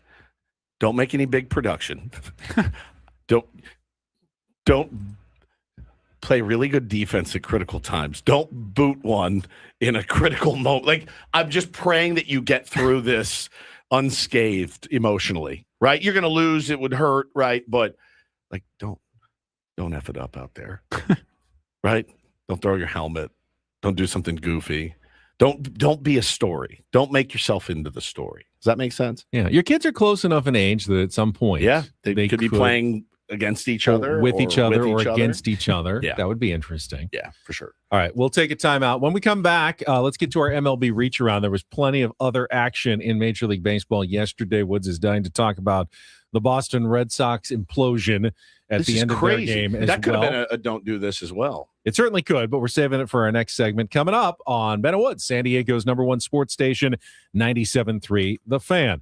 First, though, ran into someone yesterday who said, hey, you still look thin. And I go, yep, I have kept all my weight off for 3 years thanks to the SDFatLoss.com program that helped me lose 40 pounds in 60 days. If you're looking for sustainable weight loss, real weight loss, fat loss, not muscle loss, which can happen when you go with the GLP-1 injection route, SDFatLoss.com is the way to go. It's based on real foods, stuff you eat from the grocery store. That made a huge difference for me. I had done the bar program where I hit like 5 bars and 1 tiny meal a day, and I lost weight, but then I gained it right back when I went back to 3 meals a day.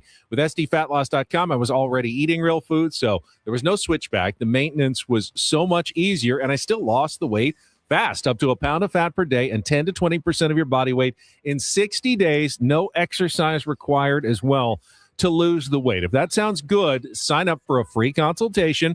They'll specify exactly how the program can work for you and take $200 off right now. As we head into summer, you still have time to change your body before you can still enjoy the last couple of months of heat in San Diego, pool time, beach time, by going to SDFatLoss.com. That's SDFatLoss.com. Results may vary.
He just here. I'll show you a little. Just a little. Please don't. Just a little bit. What hurts on you? Nothing at all. A little bit. Not that now. So let's say whatever you're about to touch is the only thing. Let's say it's gonna hurt. Right? All right, yeah. Okay. Pretend your knee hurts. Pretend your knee hurts. It's going to in a second. Right here.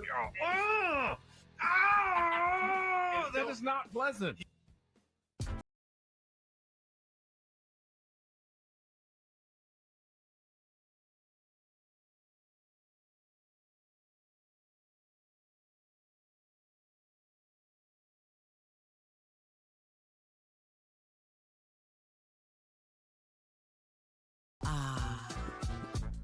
And this pool on this roof. This is all for you. The all-new Hamul Casino Resort, now open.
Didn't get to it yesterday since Mondays tend to be a busier day on the show with a whole weekend of games to talk about. We didn't even have a show on Friday, so did not mention about the injury to Ethan Salas, AA, oblique injury.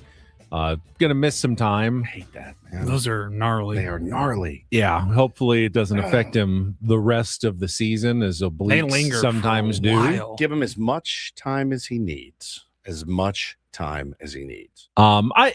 don't think the Padres, I mean, when we talked to AJ Preller, they're pretty adamant that they weren't planning on rushing him to the big leagues.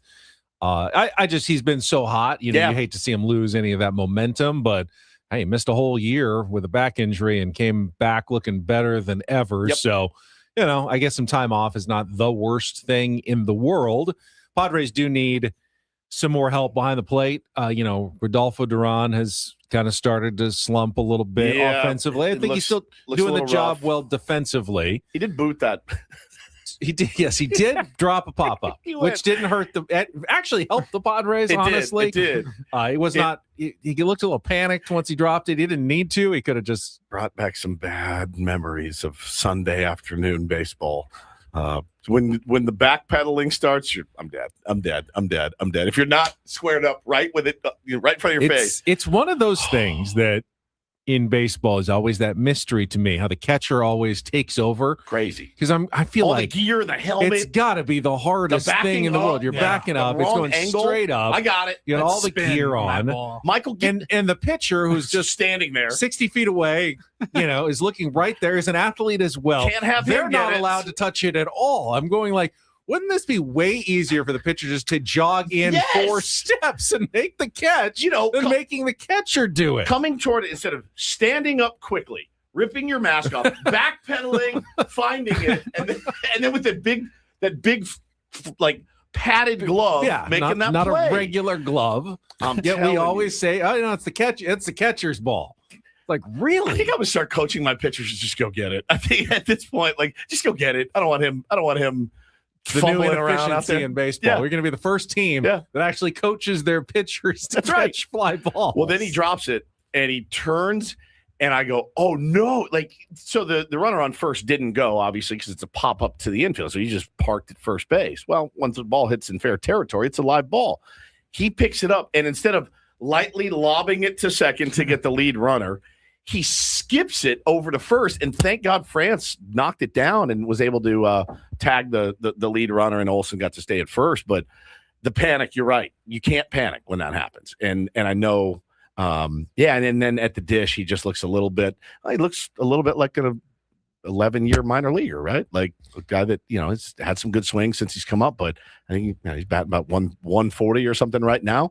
But he's getting the job done behind the plate for the most part. So that's kind of all you care about. I know a lot of people asking me about the update on Luis Campusano, who, remember, broke his toe way back in early May. Did they? Unfortunately, he died. Yeah, did they I don't know. Did he drop a safe on it? I just have no idea.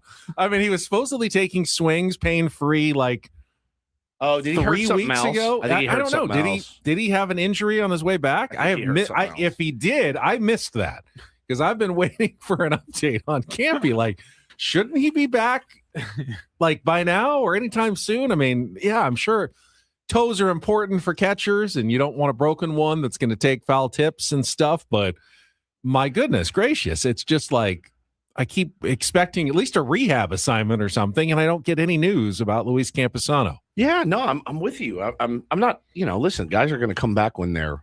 Yeah, you can't rush it. No, but I'm also like, hey, everything okay? Like it's a broken toe.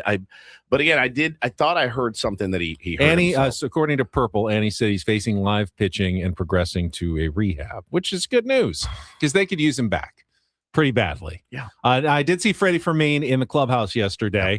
They did not activate him, but that could also be happening soon, and he was starting to hit before he suffered the concussion, so that could help as well. So the Padres could have some catching help, at least coming down the pike here. Blake Hunt, I thought, did a good job behind the dish the other day. At the dish was a little bit different of a story in his first big league game, but yeah, he you have a little bit of depth, but let's be honest.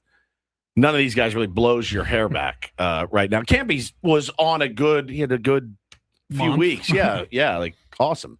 Can he do it again? So you can't do it if you're not behind the dish and the lineup. Comment in our YouTube stream from Lou Swimmin 2780. Oh, Lou Swimmin. I get it. He says Lou is a swimmer. Lou Swimmin. Can't stop seeing Joe Rogan in the left camera. That would be your camera, the left camera. Yeah, the shaved head. Lou Swimmin. Like loose women? Lou Swimmin. I always read it as Lou Swimmin because it's spelled LOUSWIMMIN. Yeah. But when you say it, there's a second meaning, I just realized. Dub says you need to go back to your own station's interview with Craig Stammen. He had updates on all these. I don't watch tweets from 97.3 The Fan. I do usually, Dub, but you can't. No one can watch all of them, right? There's just so many of them throughout the day. Swimmin. Here's the deal. We overkill it, in my opinion. I would like just the choice nugs, just the really important stuff, and that's not what you get. So when I see it, I immediately, I don't click on it. You? Were you in the scrum? I'm about 50-50. Were you in the scrum? Stammen? No, Yeah, I was not. I had to leave. I was on at 4:00, and his scrum wasn't until like 4:10. So I did not get to stay around for the scrum. I was only in the open clubhouse from like 3 to 3:40. Adam's a bit of an overkiller on the old Twitter. A bit? Yeah. It's all right. It happens. I understand what you mean. I mean, You know what I'm saying? but I It's- don't click on all of it. I click I on don't. some of it. Feel like it's there if other people want it. You don't have to click on Can it. I be honest in saying that I just figure you'll tell me? Fair enough. But Well, if you don't, then Darnay and Annie and AJ Yep. and everybody else that's down there will post Yep. the exact same clip. Exact same clip. And you'll probably see it at some point. all right, you ready to get to a MLB reach around, Joe? More than anything. All right, let's get to it. Joe. Rogan. Oh. They're doing the reach around. They're doing the reach around. Everybody's doing the reach around. Well, you knew that the long losing streak would come to an end at some point, and the LA Dodgers did snap their skid yesterday at 2 with a 2-1 win over the Minnesota Twins. What is their longest streak this season? 3? I think they lost maybe 3 or 4 once. Shohei Ohtani had the leadoff home run, and Freddie Freeman had a solo shot. Although, bad news for the Dodgers, Cal Tucker, who has been struggling, had to leave the game with back spasms. So that's something to keep an eye on. They lost 4 in a row. Twice. That's what I thought. They lost 4 in a row. Yeah. Twice. Wow. Losers. What's the Padres' longest losing streak? 5? They just do it. They've done it more often. Right. That's the problem. Right. The Cardinals beat the Arizona Diamondbacks 3-2. Andre Palante, who shut down the Padres, shut down the D-backs with 1 earned run in 6 innings. The Arizona Diamondbacks lose their 3rd in a row. Now here's 6 losses for the Padres. 6 was the longest. All right, here's the game that you had circled: the Colorado Rockies and the Boston Red Sox. Pretty incredible series of events that happened in this game, Benny. Red Sox were winning in the bottom of the 8th. Rockies start to rally. They get a couple guys on, and there's a single to center field. Their base coach sent the runner. He was out by 12 feet. I mean, the commentators were like, whoa, what is he doing? It's not even close. And, it's in the 8th inning. They're trying to mount a comeback here. So, all right, tough out at the plate. Next guy, knock. They're trying to score again. Cut the guy off. The guy rounds second, goes too far. They pick him off. So they've run into 2 outs on the bases in the bottom of the 8th, down. Then they get to the bottom of the 9th. They figure out a way to come back and beat and walk off Aroldis Chapman. And I just thought to myself, man, if you're a Rockies fan, you've seen that game so many times and it did not work out in your favor. They've got some pretty fun, young talent. They're not winning a ton of games, Benny. They're on a better pace than they were last year, certainly. But, man, to have such a deflating, crappy base running inning and then to walk off Aroldis Chapman. Single, bunt single, and then a 3-run walk-off triple by Jake McCarthy to end the game 3-2. How cool. And the Red Sox are in the torture chamber completely. Yeah, that's completely. That was the loss that, there's been so many, but that was one of the losses I would guess that has just broken their fan base. Just broken. The Milwaukee Brewers and Cincinnati Reds played to a scoreless tie through 9 innings as Brandon Woodruff returned for the first time since injuring himself in April with 6 innings, 1 hit, 10 strikeouts. But it took a 2-run 10th for the Brewers to pull out a 2-1 win over the Cincinnati Reds. The Reds supposed to get Elly De La Cruz back today from the injured list.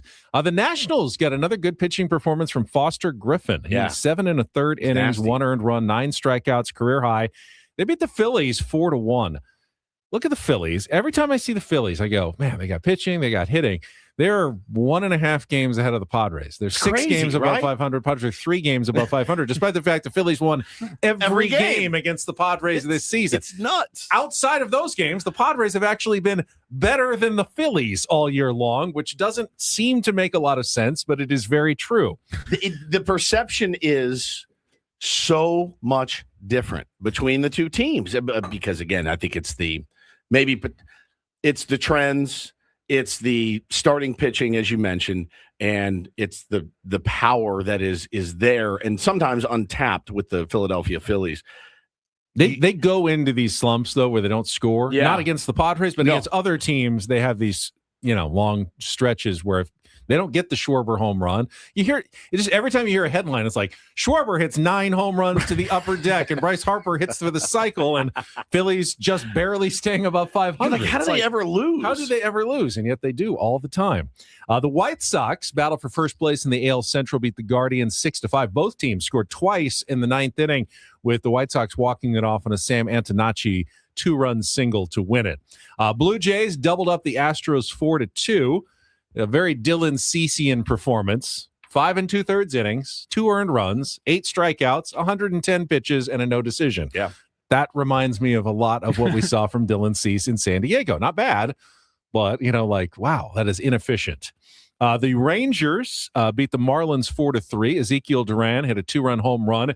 They snapped Miami's 8-game winning streak at home. The Texas Rangers 4-3 win. The Royals doubled up the Rays 2-1. Former Padre Michael Wacha, 7 innings and 1 earned run for the Royals. The Tigers have won 4 in a row. Riley Green homer. They beat the Yankees 5-3.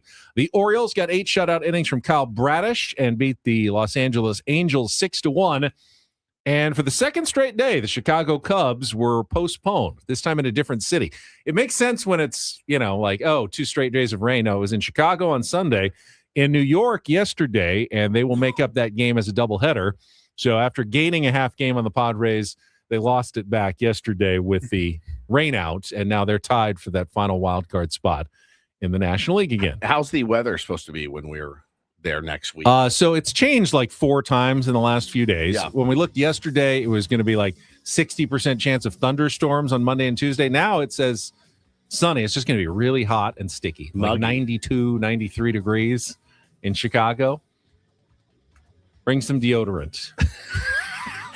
That was a the ringing message. endorsement. That was the message for the tier 1s as well. Bring your deodorant to Chicago next week. We will come back. Jesse Agler will join us at hour number 3 on The Fan.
right, we're halfway home on a Tuesday. Ben and Woods 97.3, the Fan Victory Tuesday.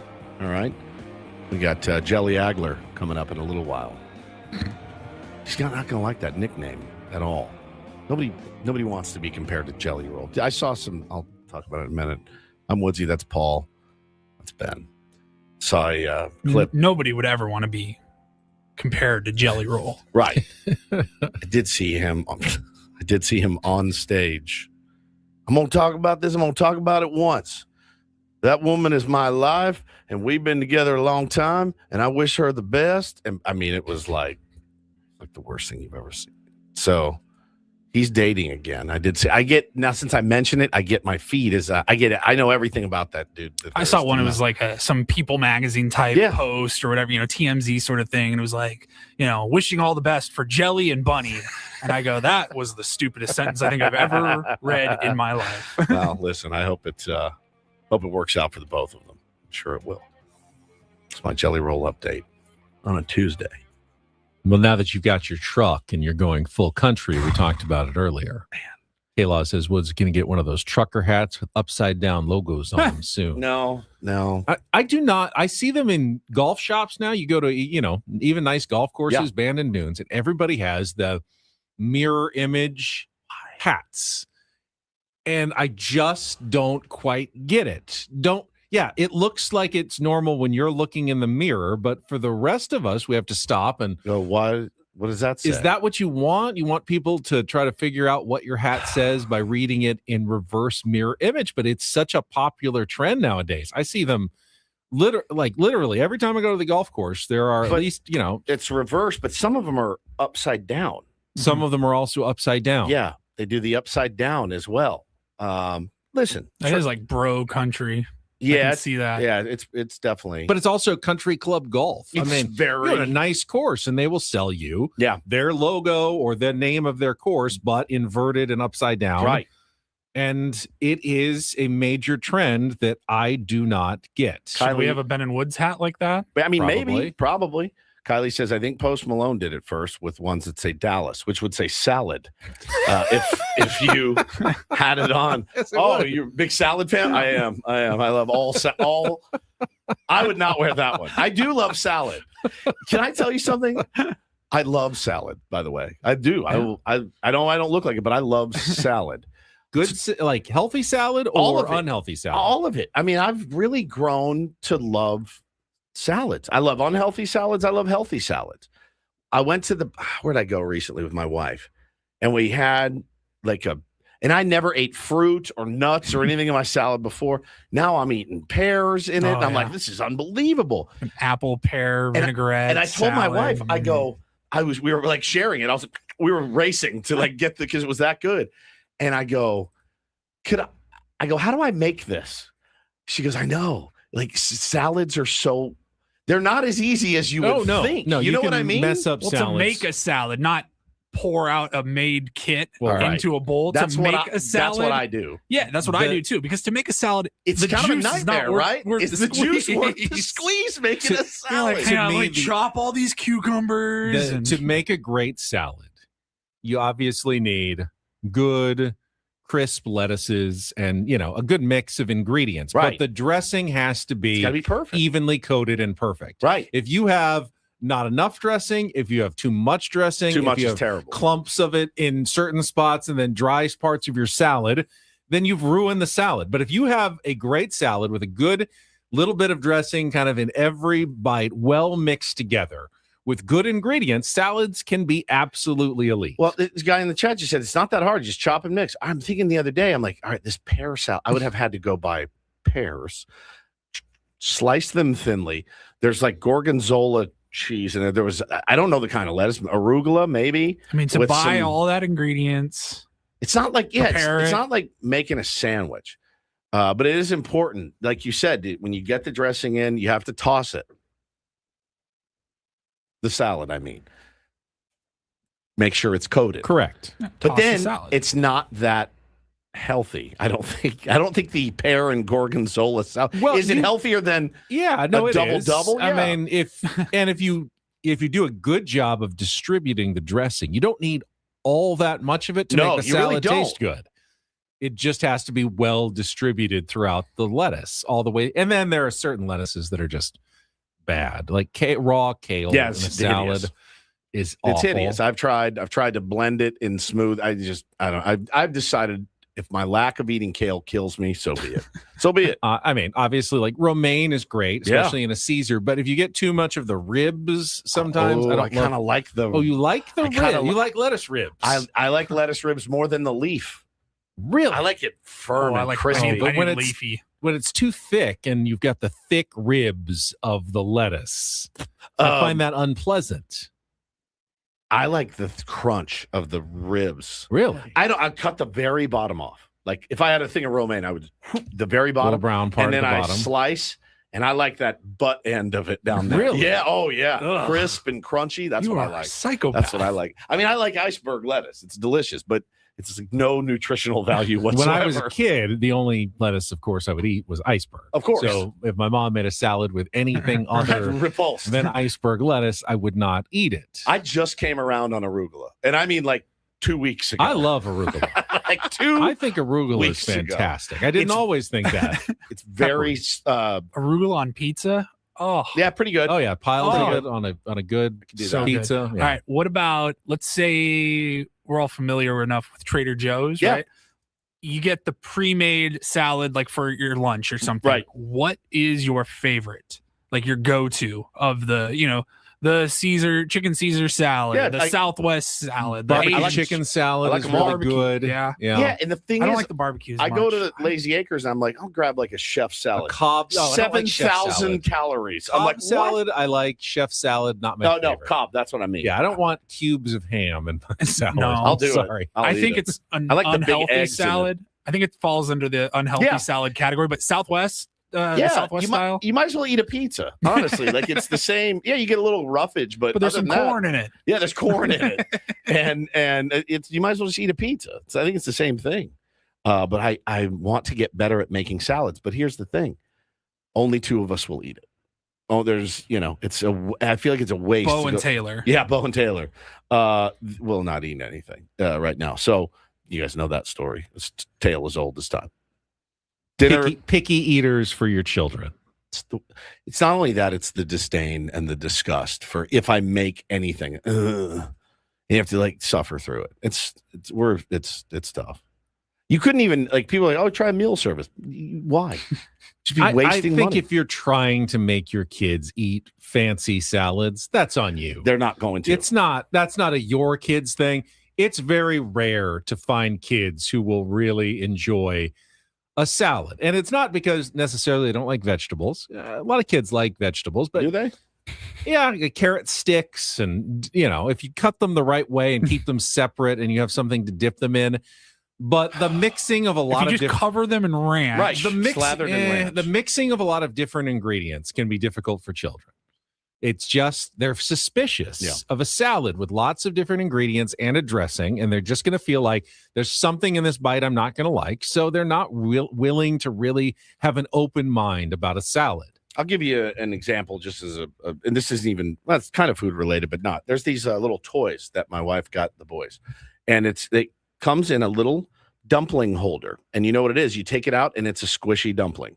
This is an actual, no exaggeration, conversation that was had between my 5-year-old and my wife 2 days ago. What is this? It's a dumpling. No. What is this? It's a dumpling. No. But what is this? It's a dumpling. No, what is this? It's a dumpling. What is this? It's a dumpling. I still don't know what he wanted. Maybe the name of the toy. It's like a Beanie Baby. But no. Bo or Taylor? Taylor. What is this? It's a dumpling. It's a dumpling. What is this, Mom? Mom, what is this? It's a dumpling. What did he think she was calling a dumpling? It is a toy representation of a small Asian dim sum item. Yeah, it's usually stuffed with meat. Right. Or some sort of like soup ingredient. God, but in this that's so case, funny. it's simply a plush toy. It's not plush. It's not plush. Like squeezy. Rubbery. But what is this? It's a dumpling. What is this? It's a dumpling. A dumpling. And I sat there and I go, this place sounds like an insane asylum. If somebody walked by, I'd be like, what is happening in here? Where were you when this was I happening? was sitting on the couch going, finally, I was like, dude, what do you want to know? It's a dumpling.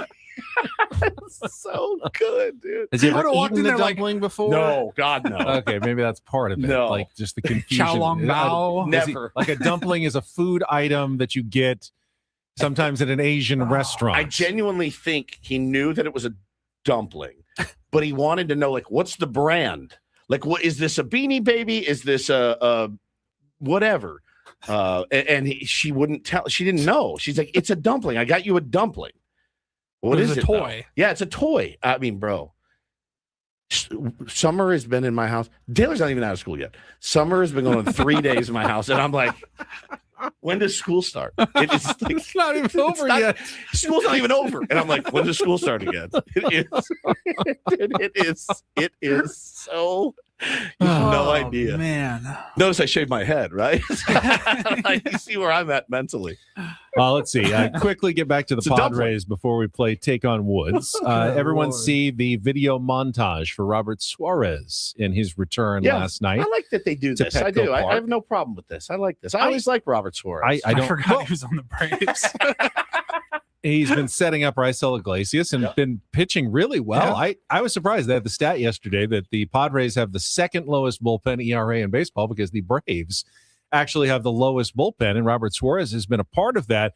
Our friend Too Much Morton's on Twitter, though, said Robert Suarez was underappreciated as a Padre. And I think he was don't- well appreciated. I don't know that that's true. Sometimes things just work out. I appreciated Robert Suarez. I thought he did a very good job. He did make me nervous. I was gonna say, I don't know that I trusted him for the majority of the time that he was there.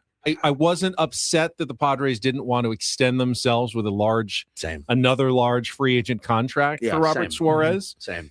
I thought he was a great find by AJ Preller. Like he doesn't get enough credit for how good Robert Suarez was and where he got him Well, it's a from. results-based business, and he had the results. He but did. It just for whatever reason, I was pretty terrified a lot of the time out there. When he was, Remember that year he threw like 400 straight fastballs? That's all he would throw, and everyone 24? was losing their minds. Like, and then didn't he finally bust out like a changeup? And it was you could hear like the was it like 20, "Rah!" like 29 in a row or It something. was way more. It was way more. Was than it? that. It was way more.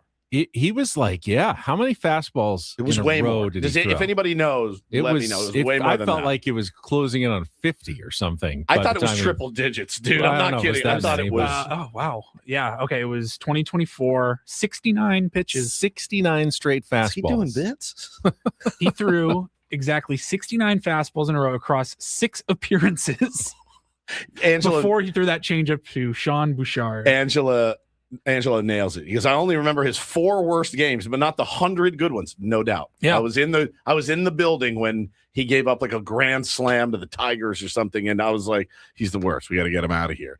But he was really, really good here. And that's why he parlayed it into a really nice contract. And now, not even closing, just the setup man for Atlanta. But it was unfair. Like he had a shaky period, maybe 2. Yeah. And then it's like we went and got Mason Miller last year, and everyone day one was like, yo, sorry, Suarez, but he should be the starter. They didn't end up doing it. But Again, don't forget, we acquired Mason Miller and made him the setup man. Don't ever forget that. Right. That was a decision made. It never backfired, though. I don't feel like Robert Suarez blew any games I don't think he down the did. stretch. No, I don't think he did. So it didn't not Still. work. But still, I was like, how is Mason Miller not the closer? Keep in mind, one day, sooner or later, Mason Miller will no longer be a Padre or will no longer be effective. What the hell are you talking What about? are you talking Well, about? I just effective? want to make sure everyone appreciates He will how blow a save, yes. how great it is right now, how great things are with your closer. It's Because gonna- most it's teams, gonna be amazing. most It's gonna teams be- don't have that. No, Even it's a if wreck. you have a good closer, you still expect them to blow a save once every 10 Yes. times out. And right now with the Padres, it would be it was shocking that there were 2 runners on last night. Yeah.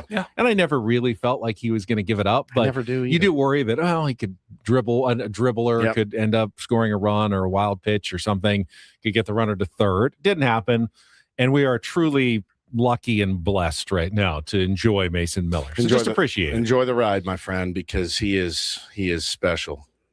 All right, we need a contestant. Take on Woods. We still have music, movies, and TV available this week. The wild card taken yesterday as Woods won the opening game of the week. But if you'd like to be our contestant and try to qualify for our monthly grand prize staycation at the Town and Country and a $250 food and beverage credit, call now, 833-288-0973.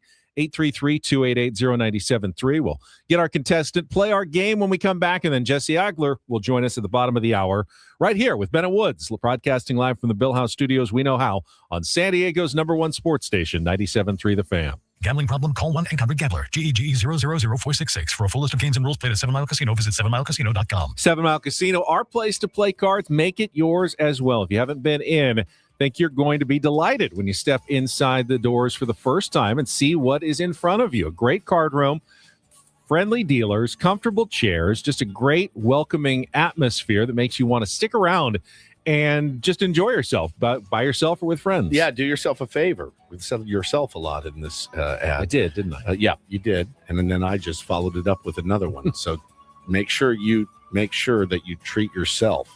Go to 7 Mile Casino. Got Texas Hold'em, Pai Gow, Baccarat, and, of course, California-style blackjack as well.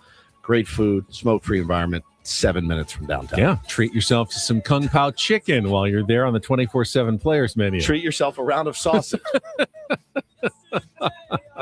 It's one of the few 24/7 options in all of San Diego to be enjoyed in the restaurant, out on the great patio with the views of Coronado and the Silver Strand.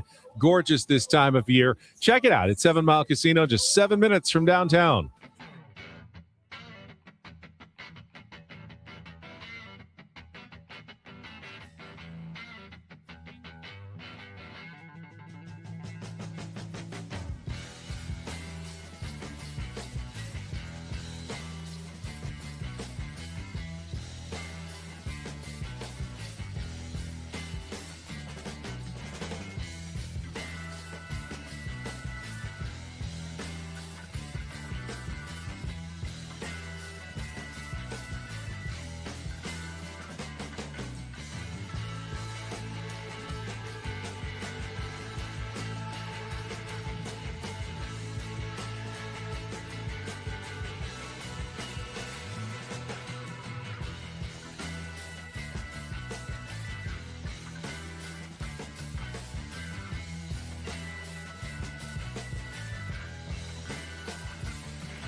and this pool on this roof.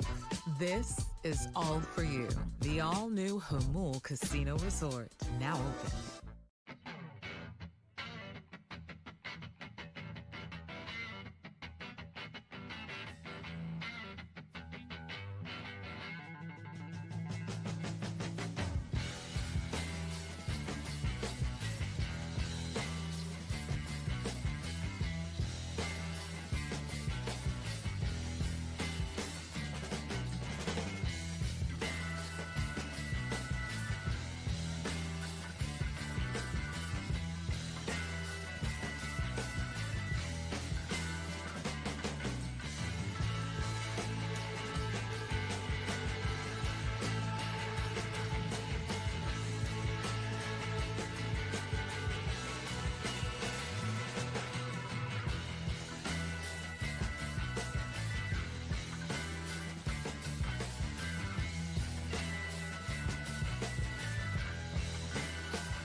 Our boss Adam Klug just stopped by, and the resemblance is uncanny. Dude. Isn't it? Striking similarity between your haircut and his haircut. I'll send you a picture. I just took a selfie, which I just said earlier I don't do, but with it's Adam. an ussy when it's with It's an someone ussy. together. That's right. Yeah. But we really, when we put our heads together, we make an ass of ourselves. It looks like two cheeks together. It looks like two hairy cheeks. Wait till you see this thing. It's unbelievable. Well, he is my idol. After all, I wanted to. There's absolutely pay nothing homage. wrong with taking a picture of you with other people. Yeah. But the idea of taking a picture just by yourself of yourself never really works out to me. You do it a lot for somebody that says that. I do a little often, yeah. I feel pressure to nowadays. Everyone does it on social media, and But if you taking know selfies, if you know that it's not great, I took an ussy yesterday with your friend Richo. Our boy Richo from Fantasy Ran into him Camp. just randomly outside of Petco Park yesterday, See, and then like actually Ben, twice. Yeah, He's from Australia. He's from Australia. And Hold then up, mate. as I was leaving, he was coming back with the family. Yeah. He had two kids, one of them asleep in the arms. I was just going into the game. That's a long night. Yeah, But it was good to see Richo again. He's the best. Took an ussy with him. Yeah, an Aussie. With an Aussie. An Aussie with an Aussie. Yeah. You didn't post it though, did you? Did not post it. I No, just sent you it to you guys. us. Look at take you. all is scary. Take all the selfies you want and send them to your friends. It's when you post on Twitter, like, here I am at the racetrack. Here I am at Torrey Pines. Right. That's the weird one. Do you have to do that? Sometimes You're you're encouraged to show you're out and about doing a story. Can you And I could just take the picture, but then it's just a landscape. It's just even worse. Those aren't great either. Look at that. Like Big Brother. And I generally don't go out with a photographer, so I don't have anyone who can take a picture picture of me. So it ends up having to be a selfie sometimes. Yeah, Adam and I, we really look like father son. You look like his dad. I had to crouch You way do, down to yeah. take that picture. What did he get you for Father's Day? Nothing. Nothing He did at send all. a nice email. He did send I a thought, nice text. Does he call you staff dad email or to daddy? all or- the dads on staff. Yes, he calls me daddy. Which in his station is just you, me, and Daddy. Tony. Right? Yeah. Can you come to my office after the show, Daddy? Yeah, the Peach Fuzz Bros. Well, it's like Preston Mattingly and Don Mattingly. Right. Dad, I'm going to need to see you in my office. That's right. For real. We got a contestant on the line. Let's get to today's game. It is time to take on Woods.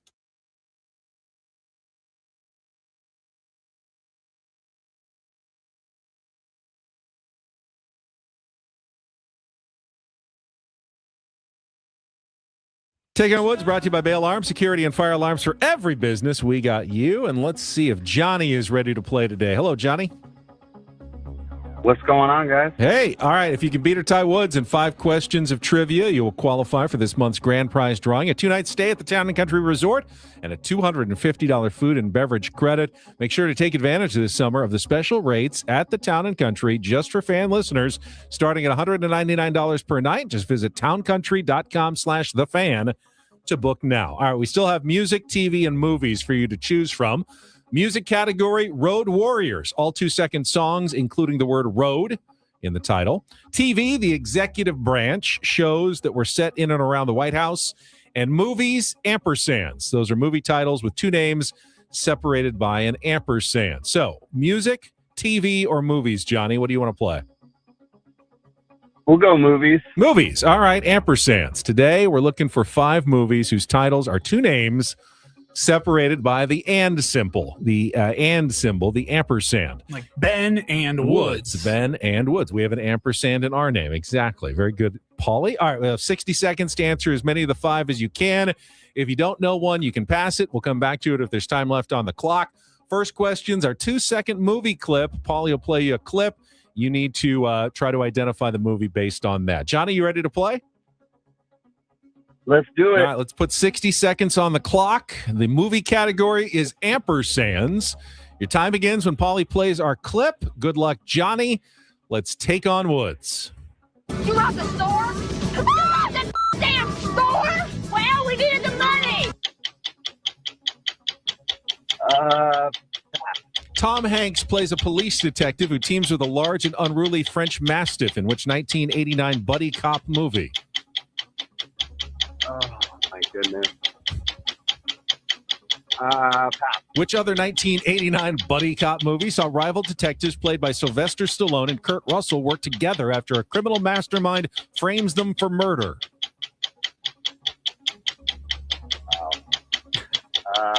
Which 2002 Disney feature centers on an orphaned Hawaiian girl and a genetically engineered extraterrestrial? Correct. Amy Adams and Meryl Streep star in the title roles of which 2009 Nora Ephron biographical comedy about the woman who brought French cooking to the masses? Oh, my goodness. You have to go back to the first one. All right, back to the 2-second movie clip. Wow, we're out of time. Just the one. Tough one today. That was All right, tough. let me go through the answers before Woods comes in. The clip was Thelma and Louise.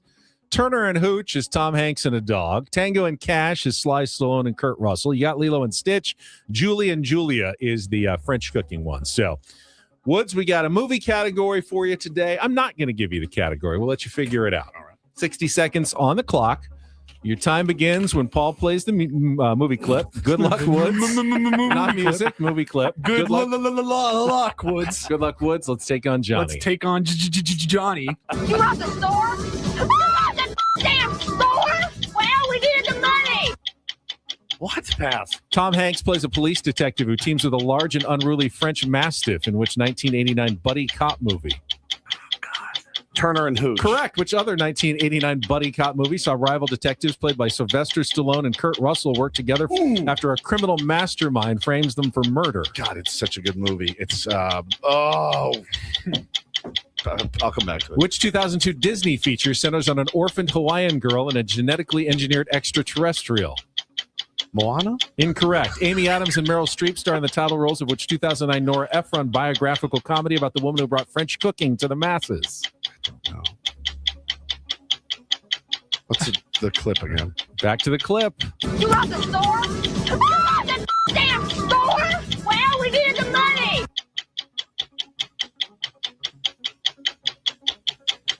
Which other 1989 buddy cop? Really? A 1-1 tie. Wow. Dude, the Kurt Russell. I All right, love so that they movie. were all ampersands. Turner and Hooch. They all had the same Tango and Cash. Cash. Son of a B. Lilo and Stitch. Thelma and Louise was that clip. I was going to guess that. And Julie and Julia was the Meryl Streep, Amy Adams one. All right. All right. Well, that was good enough. So Johnny 1-1. qualifies with Johnny that qualifies. A 1-1 tie. How do you not remember Tango and Cash? It's such a bad movie, but it's so good. I mean, it is now 37 years old. So, Is it? Yeah. Wow. No. 30, Most of your questions were 37 years old. That's a good point. That's fair. Lilo and Stitch, I think, was the newest. Oh, no. Meryl Streep, that was the newest one. Yeah, I never saw it. 09, 02, 89, 91, 89. Well, I mean, I didn't see any other ampersand movies out there that fit the category. So why did you have to go with ampersand? I didn't know. I thought, well, it seemed like you got one. You could have gotten Tango and Cash. He got Lilo and Stitch. It wasn't impossible. Thelma and Louise, everyone knows that one. It was just tough to find a clip. I saw it once. Everyone could remember for sure. All right. Well, inspiring for a Tuesday. They're not all winners. I know. I'm sorry. All right. We'll take a time out. We'll come back with the incorporator. Jesse Agler will join us. Voice of the San Diego Padres up next here on 97.3 The Fan.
He just, here, I'll show you a little. Just a little. Please don't. Just a little bit. What hurts on you? Nothing at all. A little bit. Nothing. Now, So let's say whatever you're about to touch is the only thing. Let's say It's going to hurt. Right? All right, yeah. Okay. Pretend your knee hurts. Pretend your knee hurts. It's going to in a second. Right here. Oh, that is not pleasant.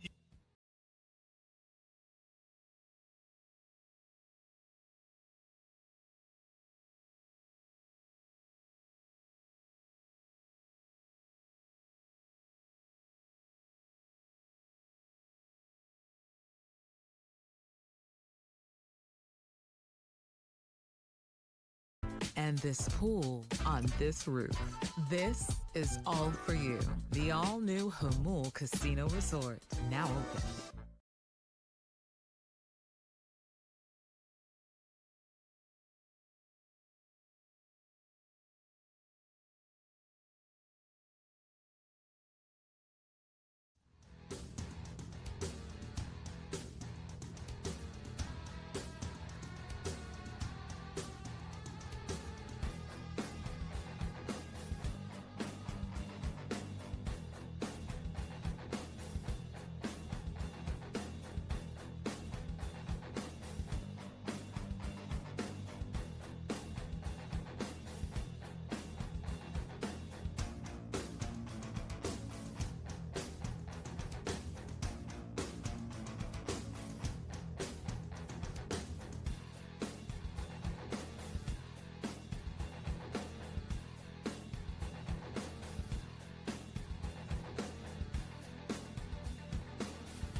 Making fun of me. Not just for the bad game of Take on Woods, apparently, but I also said Lilo instead of Lilo and Stitch once. Having a rough one. Dude. Lilo is the fancy Michelin star restaurant in Carlsbad I went to a few months ago. It's Lilo. Lilo and Stitch. Well, Tim says I'm such a Howley. No, Howley. Damn it. I'm having. I mean, I have two kids, and I haven't seen Lilo and Stitch, so it tells you what kind I was wondering father how many It's a good one. if you had seen it or not. It's a good one. I saw the original. I think there's been a they've million had different a live versions. action version recently as opposed to the original one. Original one was cute. I'm very imperfect as a father. Very. I mean, you're always watching Heat with your kids, so you don't really have time for Lilo and Stitch. They love Point Break. You know, good movies. I think I have a clip of Bo saying What's, Red Rum. Red Rum. What's Jesse Agler's favorite kid movie? He joins us right now from San Diego, welcome back to town, Jesse, after the long road trip. Yeah, it's weird. It's like walked off the plane. It was like, oh, it's nice out. I forgot that was an option. Oh my God, great. Man. Like where you were too is it was a gnarly one, man. 9 days gone. Really 11 days. 11 days. There was an off day yep. and a day off at the start too, I think. So brutal. Well, welcome Yep, home. yep. It's good to have you home. That's how you want to start a homestand, Jesse, with a 1-0 white knuckler. It was awesome game last night. Manny swinging it a little bit better certainly makes it a little bit more palatable of a product when that happens.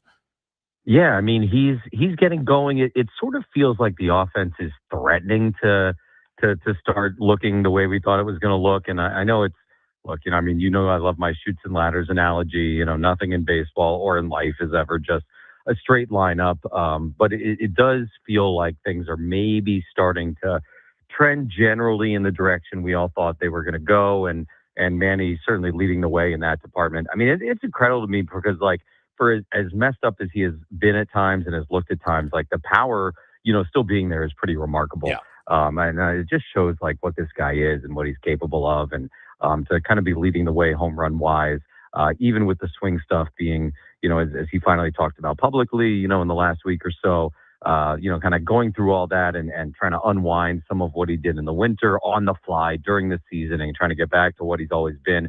And having the issues making contact, but then, oh, by the way, also having 14 home runs and really on pace or maybe even ahead of pace of his home run, numbers, what they normally are is pretty incredible. And then, yeah, that was a huge one last night. I mean, if not for that, we're still playing, right? I mean, he's come through with some big ones lately, extra innings the other day. So, look, we can sit here and break down 1,000,001 things about this team, but as we all know, like, this team will go where Manny Machado takes it. This team will go where Fernando takes it.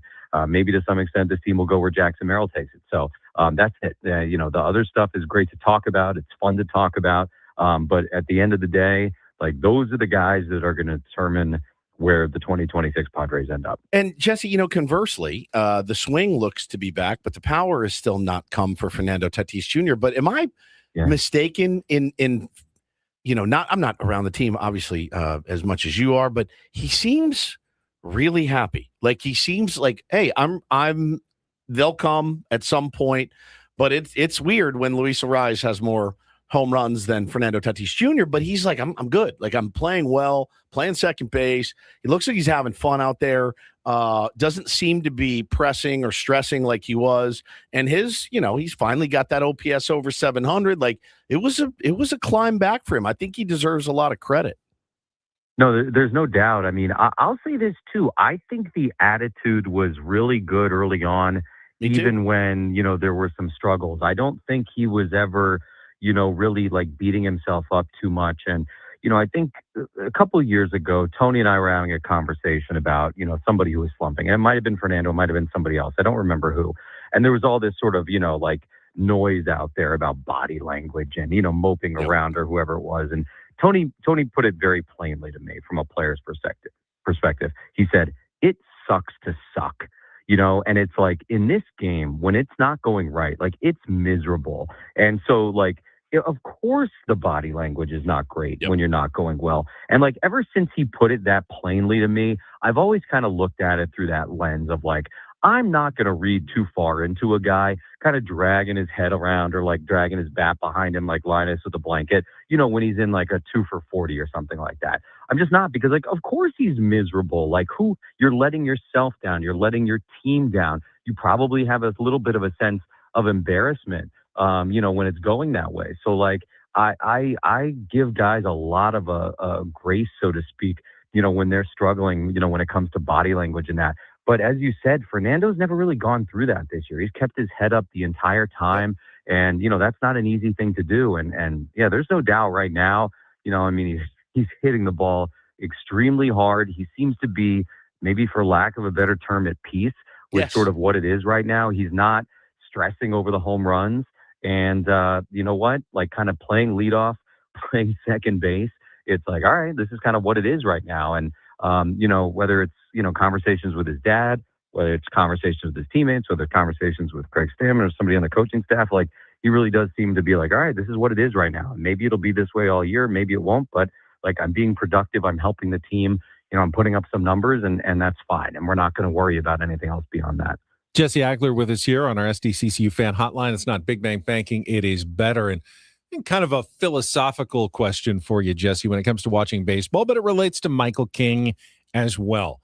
When you're watching for the long haul, as you do, what signs do you look for when you finally believe in a trend? I think we all want to believe Michael King turned the corner yesterday, but how much do you need to see? Is it another start, another 2 starts? When do you start? Yeah, it's baseball too. Things change so quickly, but how do you kind of wrap your mind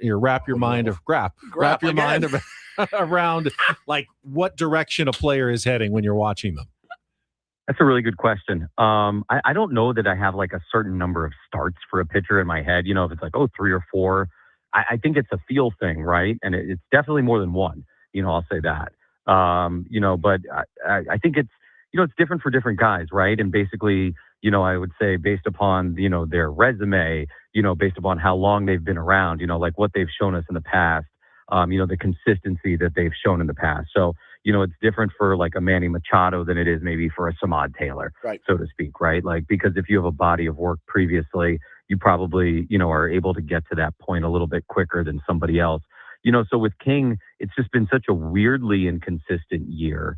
And, Michael's also had a strange year in that if you've only kind of looked at the numbers, you might have a very different sense of it than if you've actually watched him pitch every single game. And if you look at his box scores and you read his quotes, you'd be like, well, that's odd. That doesn't necessarily match up. But if you, watch the games and read his quotes, you go, okay, well, yeah, that makes perfect sense what he's talking about, because he's kind of beat himself up, in terms of what he said, even after some pitching lines that looked pretty good. But again, if you watch those games, he's 100% right. He's had some, lines that look good on paper, but where he just wasn't pitching well, but just kind of had the guts to power through it. And he's got the skill and the talent to survive that. But it's a few more, certainly, for Michael. And I'm not saying it has to be 7 shutout innings, for the next 3 for me to believe that he's back where he needs to be. But yeah, it's gonna take some more time, some more consistency, I think, for you to believe that, he's kind of over the hump. And look, for whatever reason, there are years for guys, when it doesn't click into place, at any point. And maybe it does, maybe it does in August, maybe it does in September, maybe it does in October.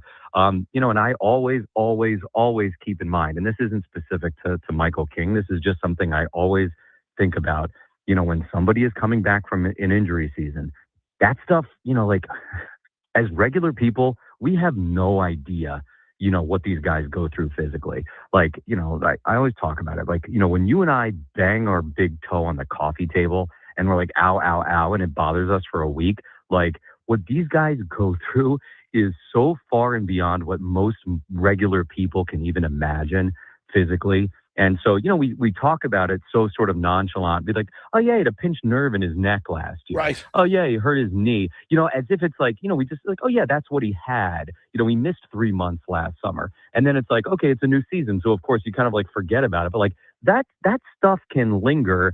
That stuff can have an impact even the next year, even though he's not been on the IL, even though he's not this.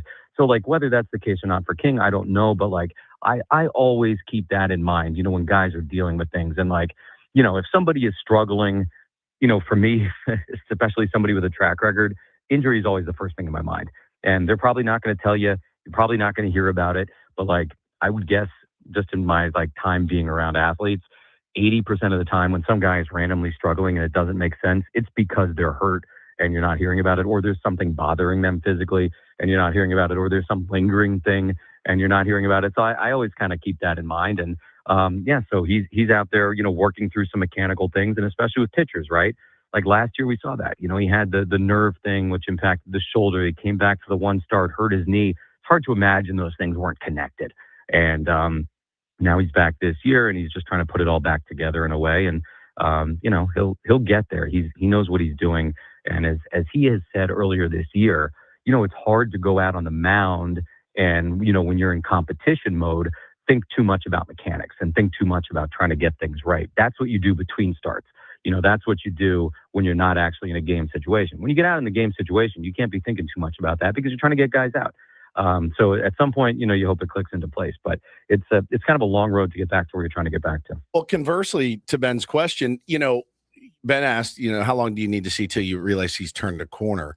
How long do you need to see to realize he may never turn this corner? And there's a couple of guys you look at and you go, all right, you never know what an organization sees and underlying metrics and things like that of, actually it looks pretty good or whatever. But there's options now for the San Diego Padres. I don't know how good they are for a guy like Lucas Giolito, he's lost some velo, right? He didn't have a spring training.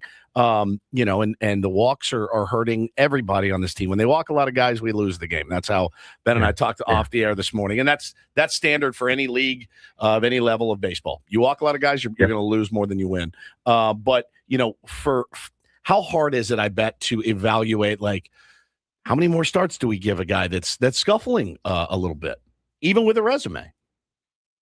It's case by case, right? And it's different for Giolito than it is for Canning, than it is for, Buehler. And obviously it's dependent on, how do you feel right now about a Matt Waldron or a German Marquez, and where those guys are and where they're coming from. And look, all this stuff is fluid, and it's very easy for, you and me and Ben and any fan to sit there and be like, all right, I'm done with this guy, or I'm done with that guy. I don't want to see that anymore. It's not that simple, because now all of a sudden, all right, well, what does the contract say? What's the minor league option situation? Right. Who's going to start 4 days later after that? It's a much bigger puzzle than we usually think about. And when you're watching a guy out on the mound struggling and he's not throwing strikes, and, it's kind of a tough watch, it's very, very easy to throw your remote at the TV and be like, I can't watch this anymore. But it goes beyond that. It's not as simple and easy as that. So it's always a larger conversation there. But look, there's no doubt, this is a team that has World Series aspirations. So, they have to be, very cognizant of the big picture, and they have to be able to make decisions that, impact things far beyond just, for today's game and what can happen today, tomorrow, or the next day. So, look, they know what's going on. Even Lucas Giolito, he knows it's a struggle, but the craziest thing about it is, I went back and watched one of his starts from last year. The guy was throwing 96 last year. Yeah, man. Not like 94. He was throwing 96 last year. So, it's in there. I refuse to believe that, he's not capable of that at some point, but it's not just the velocity. It's not just the velocity, as you said. It's, the walk thing will kill you. So it's, there's just always weirdness in baseball. You never know when a thing can click into place. But look, every year, every team, you get good surprises, you get bad surprises. I don't think any of us would have sat here on June 23rd and thought, all right, Walker Buehler is going to be the most consistent starter on this team. Yep. Great the way he's pitched, the way he's kind of clicked into place. It's been fun to watch. I enjoy watching him compete in a very real way. Yeah. It's cool seeing him in that uniform. He's going to need some help, and you just never know where it's going to come from. We will actually have plenty of time to talk baseball with Jesse Agler later this week. He's going to be one of our guests on our roundtable on Thursday from 9 to 10. Looking forward to having Jesse in studio on the day off. But we do have an incorporator to get to. A little back and forth between Woods and I. We're on the letter M. Hey, you guys both sent me a word, which was not confusing at all. I know, but I found this one and I thought it was going to be a lot of fun. So it's short. You're overruling Woods. So I did. So my overruled vote doesn't. Oh, all right. Your vote has been nullified. It's a very short word. Paulie, if you would. Mulm. Mulm. M-U-L-M. Mulm. Mulm. It is the soft, brown, fluffy debris that collects at the bottom of a fish tank. Mulm. Mulm. I've never heard that word. I know, I hadn't either, and I thought that is just amazing that there's a name for that gunk at the bottom of a fish tank. It's called mulm. Jesse. All right. Mulm. All right. Mulm. Yeah, we'll see what we can do. Mine was macrural. I can't say it. Macrural. And it means what's that? It means macrural. It's something with a long tail. I just think it's hard to say macrural. That is. Yeah, it's the wrong number of letters. Yes. It's missing vowels or something. But you like mine, right? Yeah. Mulm. I like yours.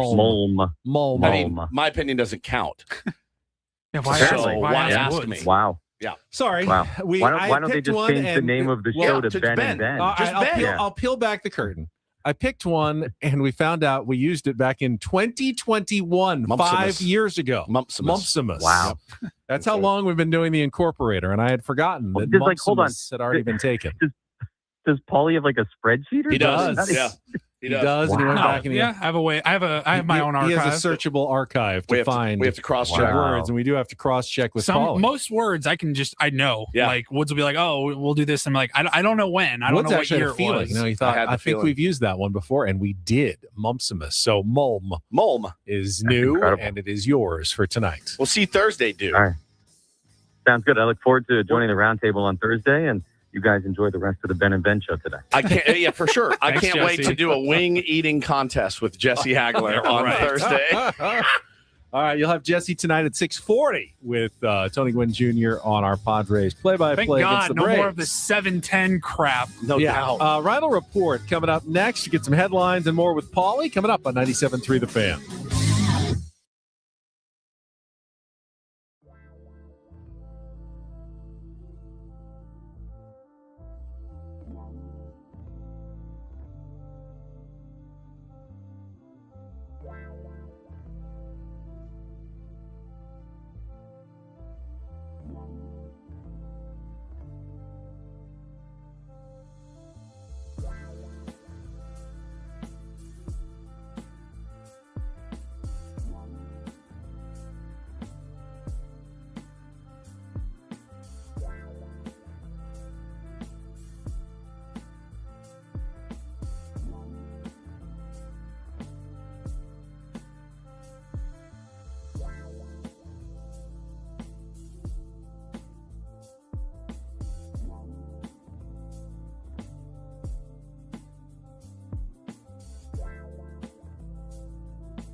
Can you believe we are just about halfway through the baseball season? Padres have 4 more games to go before their official mathematical midway point. I wonder what I'll look like at the end of the season.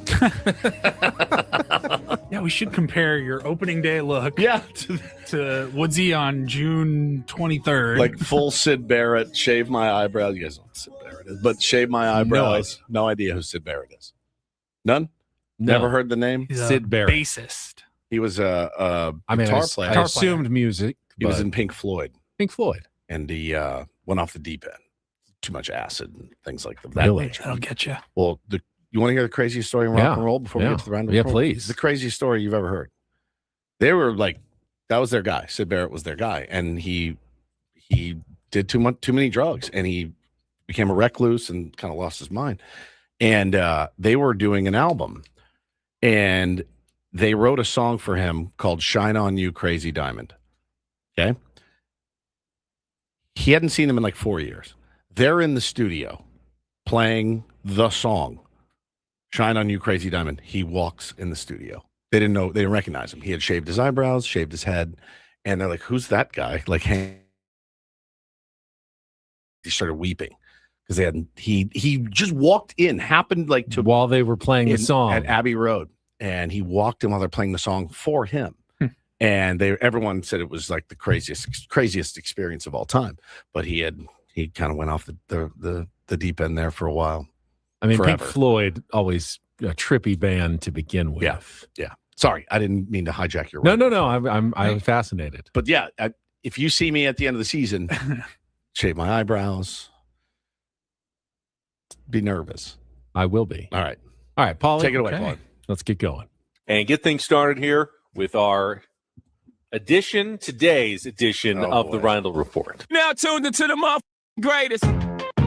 Welcome to the Reindl Report with Paul Reindl. Hi, Paul. All right. 2 stories from the world of sports that we haven't gotten to yet. We'll start off in Major League Baseball. And 1 story that you didn't know you needed. Are you laughing, biatch? It's the Reindl Report. Hey, Paul, how you doing? Okay, how are you? I'm good. How are you doing today? Okay, how are you? On 97.3 The Fan. Are you ready to bless the mood? I need some help, please. That was good. Can I get a oh yeah? All right. Challenge my inner Ben Higgins here for this first story because it is a little bit messy. Lionel Messi, right? Thought so. It's a bit of a messy story here in the World Cup. He is infectious, isn't he? Yeah. Yeah. I find myself making dad jokes at home all the time. Chuckling like Ben. Yeah. Yeah. Now let's talk a little World Cup. Messi yesterday, GOAT doing GOAT things, had 2 goals. Only needed 1 to become the all-time World Cup leading scorer, and he got 2 yesterday. First one came in the 38th minute, and then he scored again in some stoppage time after that as Argentina beat Austria 2-0. Else could have had another hat trick. He missed his penalty kick opportunity as well. That would have been stunning. That 2 would have been straight hat crazy. tricks. France beat Iraq 3-0, Norway over Senegal 3-2, and Algeria beat Jordan yesterday 2-1. By the way, Messi's record, he's got to keep scoring because Kylian Mbappe is on his tail. Behind him already. He's only 2 behind him at 16 after scoring twice yesterday for France. So if he has a big tournament, he could pass Messi and still finish as the all-time leading scorer as well. So quite the race between 2 of the all-time greats here at this World Cup. How old is Messi? Messi's 38. And how old is Mbappe? Mbappe is a little younger, I think, but he's definitely near the end as well. Let me see if I can. He's 27. 27. Wow, he's got a couple. He's got time. He's got plenty He of can time. get that record, I think. Yeah, he's got 2 or 3 more world. I mean, if he stays as long as Messi, he could have 3 more World Cups, at least 2 probably if he doesn't retire. So yeah, Messi's not going to hold that record forever, likely. Don't think so. Any other thoughts on the World Cup before we move on, gentlemen? I have thoughts. I wish I was watching more of it. I'll be honest with you. I always have it on. I'm not always like locked in and paying complete attention to the game. Today's biggest matchup is England-Ghana at 1:00. 4 matches today. And then this is the last day of the second round of group play. Right. And then starting tomorrow, it's the third round. So they have to play them all simultaneously. So there's 6 matches a day for the next 4 days. When is our fake game again? Our fake game is on Thursday. 7 p.m. Okay. against Turkey. But we're already in. Yeah, so it doesn't really matter. Turkey. Turkey. All right, we'll switch over. Just a couple of ESPN-related stories. First of all, we talked about this guy last month when he passed away, unfortunately. Jason Collins, who everybody will remember as the first openly gay player to make it into the NBA back in 2012, I think that was. He passed away at age 47 last month, I should say, of a brain tumor, which is just horrible. And so he has been given, or he will be posthumously honored with the Arthur Ashe Award for Courage at the ESPYs coming up next month for his impact on LGBTQ plus visibility in pro sports. So ESPN going to honor him. I mean, it's the award that guys like Jimmy V, Muhammad Ali, Wilt Chamberlain, I think, got one, or Bill Russell, excuse me, as the first black coach in the NBA. So they are going to honor him. And then also I noticed, I saw yesterday that it was announced Linda Cohn is retiring from ESPN after 34 years. One of the to put it in perspective, bests. I'm 35 years old. She's been around my entire life. She's done over 5,000 episodes of Sports Center. She's hosted more episodes of that show than anybody else in the history. And so she has said Friday is going to be her last show on ESPN. Phenomenal, Linda Cohn. Phenomenal. Really, really solid. Just for years and years. Yeah. Which is a compliment for me. I think being solid as a sportscaster is like what you strive for. She worked her whole career just to be honored by a compliment from Ben Higgins. Did you hear him? He said, You said, that's a compliment from me. Well, I think some people would consider it not complimentary. Like, yeah, she's solid, like not spectacular. But from me, I mean that it's in not the getting highest. better. I mean it in the highest like regard, Right. as like solid, like so proficient at her job for so long. The consistency. Adam says in the chat, because Adam worked at the mothership, said that she is one of the nicest people. I mean, and you imagine totally that she is, but you never would know hate for to hear sure. that she was like, "Get my coffee." I'm glad to know from personal experience that Adam says that she's as nice as she seems like she is. Like Devil Wears Prada. Burke Magnus is the president of ESPN. He said Linda is a legend and a major part of the history at ESPN. She has brought enthusiasm, personality, and her love of sports to our audience for more than 30 years, and her contributions to ESPN, both in front of and behind the camera, would make a very long list. We wish her all the best in her retirement and sincerely thank her. I said, she's one of the best ever. He goes, she's solid. She's solid. That's a compliment Coming from from me. me. Yeah. Monster. So good. Is that your ultimate? That's your ultimate compliment? Well, I for me as a sportscaster, that's what I think you should strive for. Solid. For that Not solid greatness. proficiency. Proficiency. If you try too hard to be great, I feel like then you just sound like you're like Chris Berman is always going to be considered more legendary. I'd rather watch Linda Cohn all day. Settle down. She does too much for me. Doing It's too much. Do less. Do less. And Linda does a little less, which I appreciate as a sportscaster. I wonder if Adam can confirm the Chris Berman legendary story. You're with me, Leather. You ever heard that story? No. He's at a bar. They had used to go to this bar in Connecticut. Bristol. Yeah, in Bristol. And there was one of the guys, like maybe one of the younger guys, talking to this woman in a leather skirt. And Berman just walked up to her. He goes, "You're with me, Leather," and walks her out of the bar. "You're with me, Leather" is one of my favorite. I mean, what a pickup line.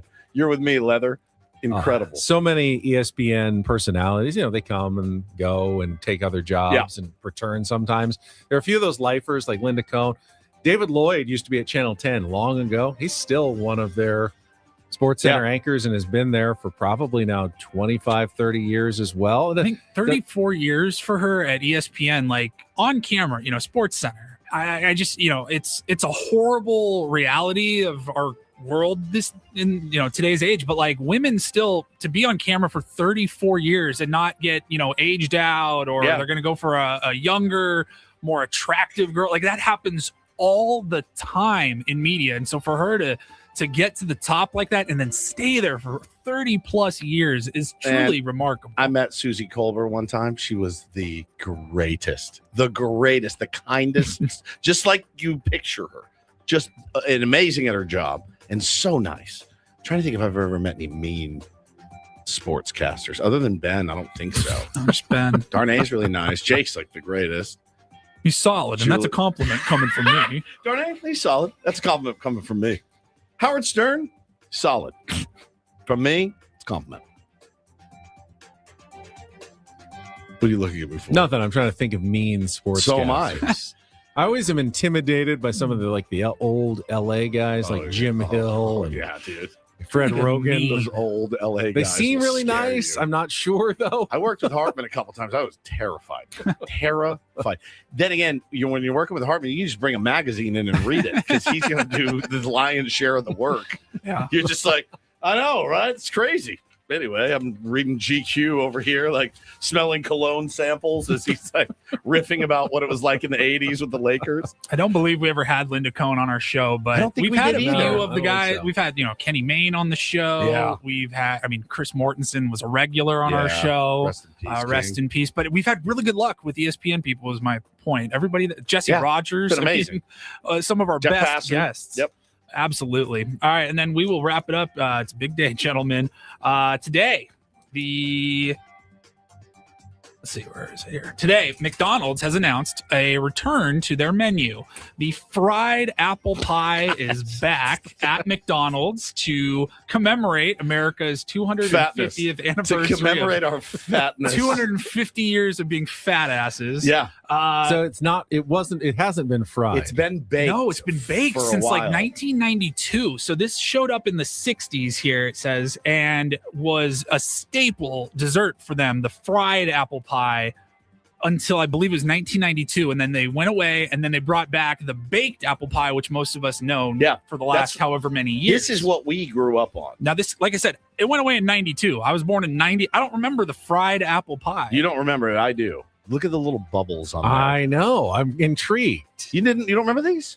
I mean, I remember them, obviously. Did you get them when you were a kid? I think now that you kind of say it, there at some point they changed, I guess, in the 90s. Yeah. And they were different. Probably right around high school. And I don't think I realized that that's what it was. They went from frying them to baking. They're much softer now. They taste good now, from what I remember the last time I had one. They taste good. They don't, when you used to bite into one of these, searing hot oil. Yeah. Oh, yeah. All looking like a hot pocket. Which Well, even is the quote unquote healthier baked ones, I still remember like going to McDonald's on like a Sunday or something when they had a deal. It was like 49 cents, I think, back in the day. And we would just get a few of those. They were unbelievable, but the baked ones are good. So I got to imagine the fried ones are even better. Oh, they're good. It's select McDonald's. It starts today and it's going to go through the 4th of July. Okay. And I don't know if they're going to keep it or go back to the baked apple pie. I would probably imagine. I don't know. Once you've kind of given people the taste of the fried, but can McDonald's you go back? does this though. They do that. They do all like the time. the They do McRib a couple times a year. Like, hey, the McRib's back, and everyone goes, I haven't had that in 20 years. And like, well, they brought it back 6 months ago, and then it went away, and then they bring it back again, and then it goes away. I don't like the McRib. It's too sweet. That apple pie though looks really good. I do like the combination of the pickles and the onions that go on it. So that kind of saves it for me a bit. I haven't had one in a while though. No, I won't eat one.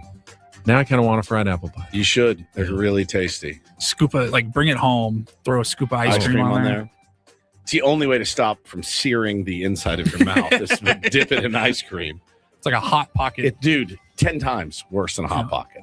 10 times. But they're good. Well, part of the problem with the Hot Pockets, though, is the microwave. Yeah. And that destroys it. Just completely. Frying can do the same thing. Man, that sounds good, a fried apple pie. Thanks, Paulie. You're welcome.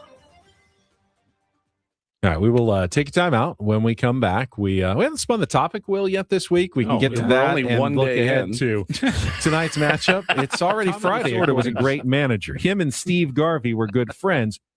Paulie was telling us Jesse didn't remember what day it was. Yeah. He's been traveling so much. So I already feel that way as well, even though it's only Tuesday. It's all coming up with Ben and Woods, broadcasting live from the Bill House Studios. We know how on San Diego's #1 sports station, 97.3 The Fan. Well, as I shared with you guys earlier, very, very happy about my brand new Ford F-150 STX from Sedano Ford. If you are a dad or grad, Father's Day has come and gone, but the deals still are lasting right now. They've got the 2026 Ford Maverick XL, just $297 a month. The 2026 Bronco Sport Big Ben for just $306 a month, plus tax for 36 months. Or put Dad, the king of the road, the 2026 F-150 STX, just $343 a month, plus tax. And I'm telling you, it's different. It's a different ride, and I'm very, very excited about it. So check out my friend Manny Sedano's dealership in La Mesa, Manny Sedano Ford. They are also unleashing Ford employee pricing for everyone. You walk in and pay exactly what factory employees pay, backed by an incredible staff. Sedano Ford, proud, local, veteran-owned. Support local. Let them know Woodsy sent you down there. Very happy with mine. You'll be happy with yours as well. For more details on these offers, go to sedanoford.com. Once again, sedanoford.com.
Hey player, this is all yours. This room with this view. This speakeasy with this cocktail. Hey, could you make that too? The spa with this. Ah.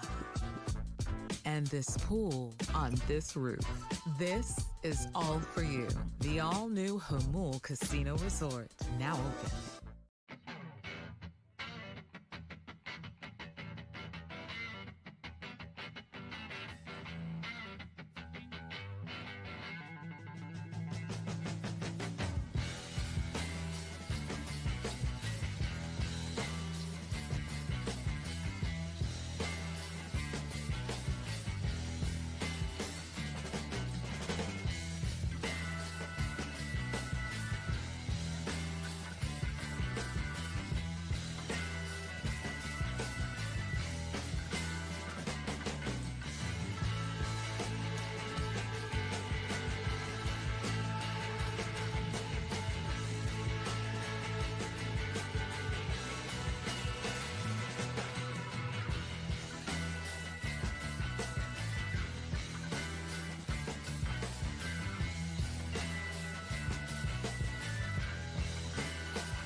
And on it, Paulie discussing the fried apple pie coming back at McDonald's in the Reindl Report, which led to people talking about the fast food chain called Jollibee, which I've seen. I've gone past the one in National City. There's one on, I think, 8th in National City.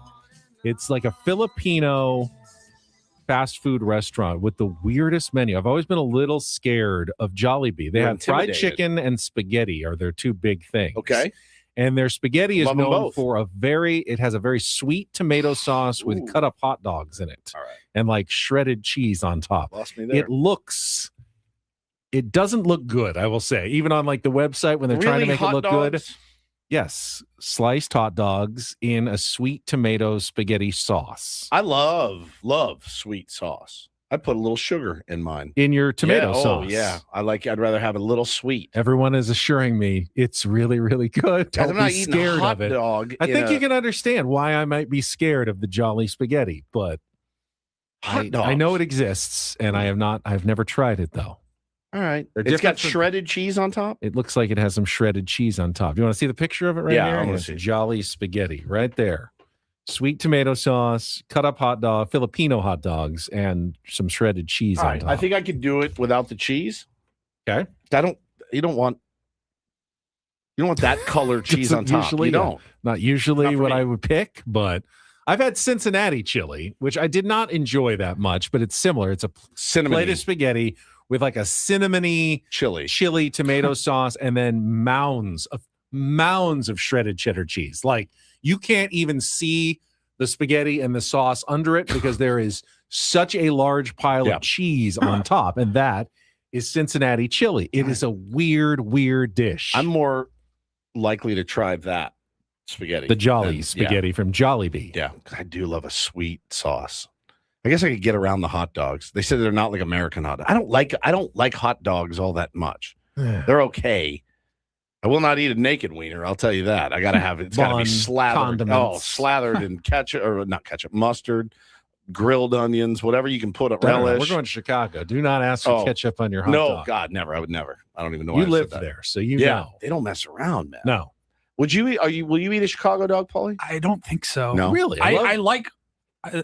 I'll probably find something I would like because what's on the Chicago dog? It is Tomatoes. tomato, I don't like pickles, tomatoes. onions, literally relish, tomato wedge. Yeah, and I don't like pickles or sport tomatoes. peppers, and a little celery salt is the run it through the garden Chicago And dog. I'd feel bad. I wouldn't walk up there and be like, "Can I get a Chicago dog?" But With take no this tomatoes, off and no take, celery like, salt. I don't want to do that. It'd be uncomfortable. too. Try. I didn't like all those things either. The peppers and all that. It works. I don't know why. Take one. It absolutely take one works. bite. No, like I don't think you understand how much I dislike pickles. If a pickle's even been maybe, on it, because I think will the throw pickle up. on the hot dog. I like put just pickle wedges on my regular hot dogs now because once I had a Chicago dog with a pickle on it, I go, so good. That is so It's good so to have elite. it on a hot No, dog. like, it needs I've- that acidity. The acidity and the Acidity. tang balances out the fattiness. Bro, of my the whole hot life, dog. even if I go to like Mickey D's or something and I'm Pickles like, hey, off. no pickles. If they leave them on and I have to still manually take them off myself, I can taste like the pickle juice still on the bun You or the get burgers, repulsed. and it's disgusting to me. I've never been able to get over it. So I would have to at least say no pickles, and I'll go with the tomatoes. I can They'll get that. modify for you. They'll Yeah. leave something off if you don't want it, so you can say no pickle. It's really good. That's really good. I can't wait to. suck But I also them feel like down. if I take everything off, then I'm just eating hot. Yeah, just have it. Like get anywhere. I can get a hot I dog. mean, they'll give you just a dog with mustard too. Yeah. You don't have to Yeah. order it. You get the Polish sausage, Maxwell Street style with I forgot. mustard and onions. I forgot how much you love sausage. I do like sausage. You are like, well, you're like the Abe Froman of the show. you love sausage. Remember that The sausage king of Ben and Woods. there was a period, Paulie, on this program, maybe a couple of years ago, where like you talked about sausage like every day. This was like your sausage. That was your midlife crisis. Treat yourself a round of sausage. You got really into sausages. I will treat you guys around a sausage when we You're go going to the right Chicago next place. week. You are going Play it again. Treat yourself a round of sausage. No, that is not a common phrase, sir. There's like a round of applause. Yeah. Treat Give yourself. yourself a round of applause. Listen, He wasn't even close. It's not a round of close. applause, Yeah, right? but why would he say I treat? have no idea. I am a sausage lover. Yep, that's true. Love a good sausage. Dude, see, remember? Yeah. You remember, Yeah. right? Love a good sausage. I remember looking at you be like, why do you always talk about sausage? Every day you were Treat talking about yourself a round of sausage. Why wouldn't you? A good snap with the casing, get a little char on the outside, can be absolutely delicious, whether it's a kielbasa or a bratwurst. Just a regular old dog can be delicious in any different ways. I can't wait for you to treat us to a round of sausage. We've got Padres baseball for you tonight, 5:40 pregame show. And yes, Paulie, back to the 6:40 start time. Oh, thank God. Now, 1-0 game moved along fairly quickly. did. It wasn't agonizing. It I still felt that extra half still felt hour. late for the extra time because the game didn't start until 10:10 because of the they had to bump it over from ESPN to ESPN2 because of the College World Series. Anybody else get caught watching the Serena documentary thinking it was a commercial? I'm like, this is the longest commercial of all time. I figured it out when I saw because they put up a disclaimer on the screen. Like I watched 5 minutes. I was wondering. I missed the almost disclaimer. texted you guys. You need to change to ESPN now. Once I saw that coming on the screen, I was almost texted like they know they need to change it back. To I was ESPN. watching on the ESPN app, so they start the game. You can just you didn't have to start change right there. it. I never had to Paulie, switch over. I'm sitting there, and the kids are there, and they're in bed with us, and we're watching and whatever, and we're just watching the game, and they go to break, and they come back, and it's Serena Williams. I'm like, oh, they must be doing in a the half documentary. inning before. They had welcomed all the viewers who were now joining us on ESPN, which was my signal knowing, okay, ESPN2 is going away probably after this break. I knew there was going to be some overlap with the College World Series. And I sat there and watched Serena Williams. How long did it take? For me, 5 minutes. And I finally go, what is I thought it was a commercial. I thought it was the like a whole 30 time. for 30 documentary. And I'm like, my kid, Just in the middle of the game? Bo's there watching it. No, like I thought they're doing a commercial for 30 for 30. And I was like, this is really long. This is a really long spot. And Bo's next to me, and I go, what? And then I remembered, I'm like, oh, we got to switch over. There was nothing like to warn me. I just switched over. It was subtle, which is why I almost texted you. Great job. Sorry, I didn't realize that you really would get caught up in the great job because I was documentary. like with Wrapped. I was like, oh, this is interesting. Like, She's back. She's playing singles in Wimbledon. Got in this week, so I was. They did a great job at that documentary because I'm very interested in it now. Where as before, maybe I wouldn't have been, but now I'm like, well, I got to see this because it sucked me in for 5 minutes at least. That was their sinister plot. Yes, very convert smart. Padres. There's and naked Braves women on there. You're like, what's going on here? Into tennis fans to watch this week. All right, so 5:40 pregame show, 6:40 first pitch. Griffin Canning is still listed as the starting pitcher as far as I have seen. Of course, they used an opener last time. Was pretty effective. I don't know why they wouldn't do that again. Woods, would you send out Wandy Peralta to start the game? 1,000% today. 1,000. They did. The Braves did stack some lefties early, which they won't, but they wouldn't. But that's kind of a win if you make them change their lineup based on your opener. I feel like that's you're already kind of half won right there just by making them mess with their lineup. So it's the funniest thing too, because I got to imagine if I was the opposing skipper, knowing, hey man, it's Wandy Peralta or David Morgan or something, like I'm not changing anything. It's 1AB. Like I'm not changing anything at all. But they may. I would absolutely do an opener because, well, for a couple of reasons. The first being that it worked. Last time, Griffin Canning was much better coming out of the bullpen for bulk innings in the beginning part of the game than he was when he starts. J.R. Ritchie, right-hander, will pitch for the Atlanta Braves. Got lit up by the Giants in his last start. 5 runs, 3 home runs gave up in that game. But the previous start against the Mets, 5 shutout innings, just 2 hits. The start before that, 5 earned runs, 4 innings against the Marlins. The start before that, 4 1/3, 1 run against the Cubs. So I don't know. He's been very inconsistent as a starting pitcher for the Atlanta Braves, but certainly has been good at times as well. I guess you don't really know what you're going to get from J.R. Ritchie in the game tonight. He's a youngster. Very young, man. 22. And he looks all of 14. Like, he is a baby face. So hopefully, he's got good stuff, but they all do. Try to grind him out, man, get in his dome a little bit and get him knocked out of the game early, get in that bullpen. All right, we'll take our final timeout. We can come back, wrap things up with some topic wheel spins, have fun as we take you toward 10 o'clock this morning with more Bennett Woods on San Diego's #1 sports station, 97.3 The Fan.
He just, here, I'll show you a little. Just a little. Please don't. Just a little bit. What hurts on you? Nothing at all. A little bit. Not that now. So let's say whatever you're about to touch is the only thing. Let's say It's gonna hurt. Right? All right, yeah. Okay. Pretend your knee hurts. Pretend your knee. It's going to in a second. Right here.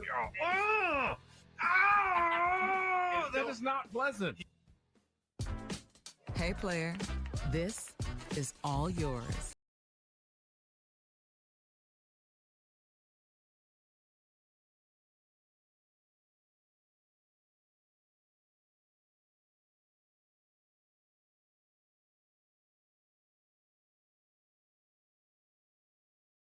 This pool on this roof. This is all for you.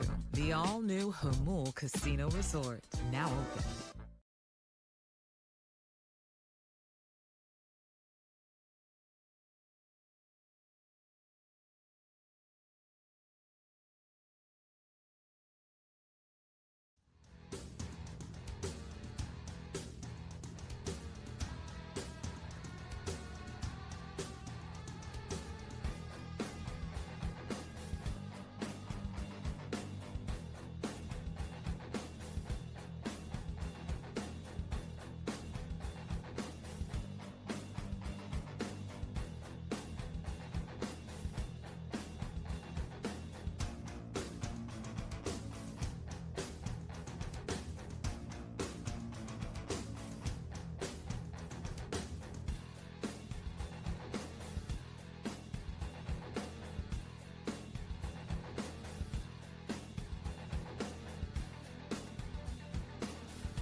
swimming pool experts, trusted by thousands of San Diegans since 2006. Baseball season is in full swing.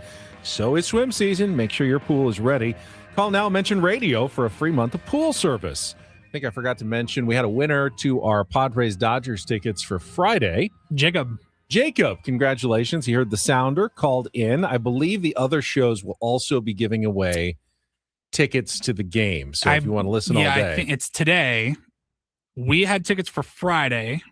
Braden will have tickets for Saturday, and Gwen and Chris will have tickets today for Sunday's game. But today is the giveaway. But today, day all for three shows today. Okay. So keep listening all day long. Braden's coming up at 10.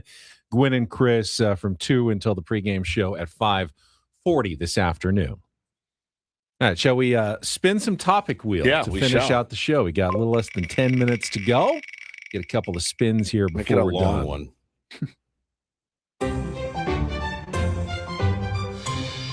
If you had to live in one decade, which decade would you choose? I feel like we've done this one before, but I don't care. I think we've done something if you similar. Go back in time, where would you go back to? But if you had to actually live in a decade, I'm kind of thinking in like the last 100 years, like I've lived in every decade 20s, that I would want to, I think.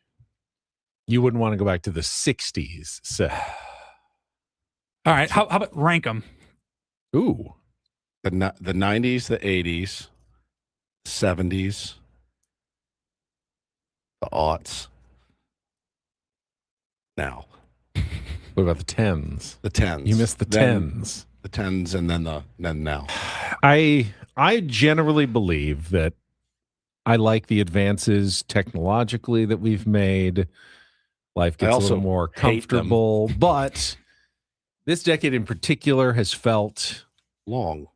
It's felt, I don't know, hostile. With COVID. It started with a worldwide pandemic. Yeah, this one's been a tough decade. Yep. I feel like it was a little friendlier. Maybe earlier in I don't think in 100 years people will be like, I really want to go back to like 2020. Right. That'd be fun. I loved the 90s so much.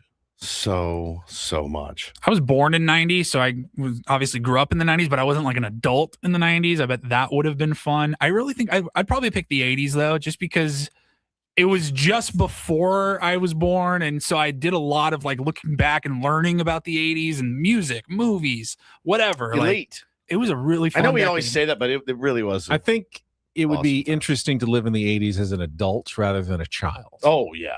That might be my choice. That's what I'm saying about the 90s for sure. 100%. The 90s were so good. You guys, what? The music. 15 to 25? Yep. Yeah. The music was spectacular.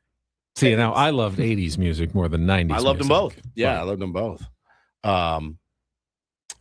Lou, this is what I was when you said you wouldn't you want to go back to the 60s. It was very dirty. Again, my theory that we've made a lot of good advancements as well. It's grooming and things of that nature. Hygiene. I'm just more of a fan of that. Air conditioning has gotten better. Yeah. More present in a lot more places to be comfortable more of the time. Cars have gotten better, like old cars. And I mean, I guess people always say classic cars never go out of style, but would you? Yeah, this is a good point. If you kept your knowledge of today, you'd be so miserable. Back in the 80s and the 90s, knowing what we had. Yeah.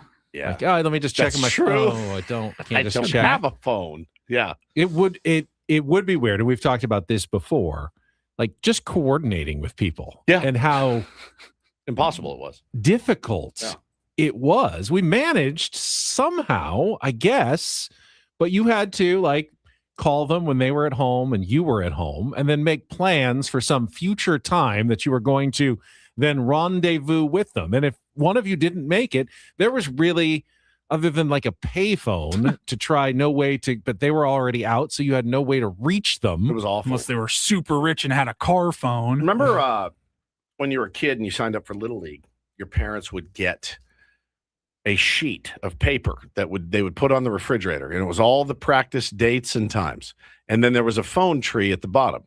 Ben, your parents call if there's a rain out, I call you. Phone tree. You call Paulie. Paulie, you call Adam. Yep. And you let them know, hey, practice is canceled or we're a go or whatever. Game's on. It was a nightmare. And now you think about, I've got this app, Game Changer. I think it was after your time when your kids were young. It keeps everything organized. The only problem is parents forget to respond. So I spend most of my day staring at Game Changer over and over. Oh my God, I only have 8 RSVPs. I got 5 unresponsive. Then I have to text behind them. Hey, so-and-so coming to practice tonight? Yeah, he'll be there. I'm like, put it in the app. But back in the day, what if you called on their phone tree? Someone just didn't answer. Maybe they had an answering machine. You didn't have a voicemail. An actual machine. But those were notoriously unreliable. It's true, but you did your Sometimes. job. You did your job. You called your phone tree. You left a message maybe. But now it's might as well have a phone tree. If I have to call behind everybody for this app, kind of negates the point of the app. It's really nice when they all click yes. Though. Bridge Watch, you're opening up a Thomas Brothers. I mean, we didn't. Yeah, I didn't even remember having Thomas Brothers back in the day. You just had to be lost until you found where you were going. Yeah, stop at a gas station. Yeah, whatever. You had to ask for directions. Oh yeah, all the time. All the time. I mean, you don't. It's not even. It's crazy to have GPS in our pockets now. It literally, you can buy. I sold a car this morning from my phone in the middle of Take on Woods. I'm not kidding. In the middle of Take on Woods, I was selling my car. I'm not joking. I was checking from the deposit. It came in. That would have been like an all-day activity back in the 80s. The guy came to my home, picked up my stuff today. He's out. It's gone. It's done. The deal is done. Damn. And in the middle of Take on Woods, my wife is like, let me know it came through. I'm like, it's in. Probably why I did so poorly. But you can do anything. I'm almost mad about the GPS in the pocket because I have a good sense of direction. Those people are... And it's now worthless. It's worthless. Like the biggest idiot can now get where they need to go thanks to But they never... phone apps. People that have that never stop bragging about it. Ever. Like, you don't need to put it in Waze. I know where I'm going. I do that sometimes. I know. I've told you guys. Me too. I don't navigate get in my car without it. I navigate to every place I go. Unless I'm going to CVS by my house. Right. I don't do it. Down the street. If it's longer than 5 minutes. If to it 10 involves minutes. a freeway, I want to know if there was an accident up ahead and it's gonna, maybe I should go this way or whatever. It's just natural. I get in the car. Where am I going? Punch it in every time. Yep. No doubt. These kids now, like Mike says, think of a song. Go back to the 90s. Some amazing song comes on. You're starting off in 1990. You're out of luck for 6 years. You have to go through the pain of finding that CD. Now we're in the store the other day. Hannah's like, "Oh, what's this?" And hits Shazam, and he's like, "Shh." Oh, her. I like that. Okay, it's in her phone. In the 90s, you're like, "What was that? That sounded cool." And if the guy doesn't say it, you'd sit and wait for him to back sell it. And if he didn't back sell it, you'd call the radio station.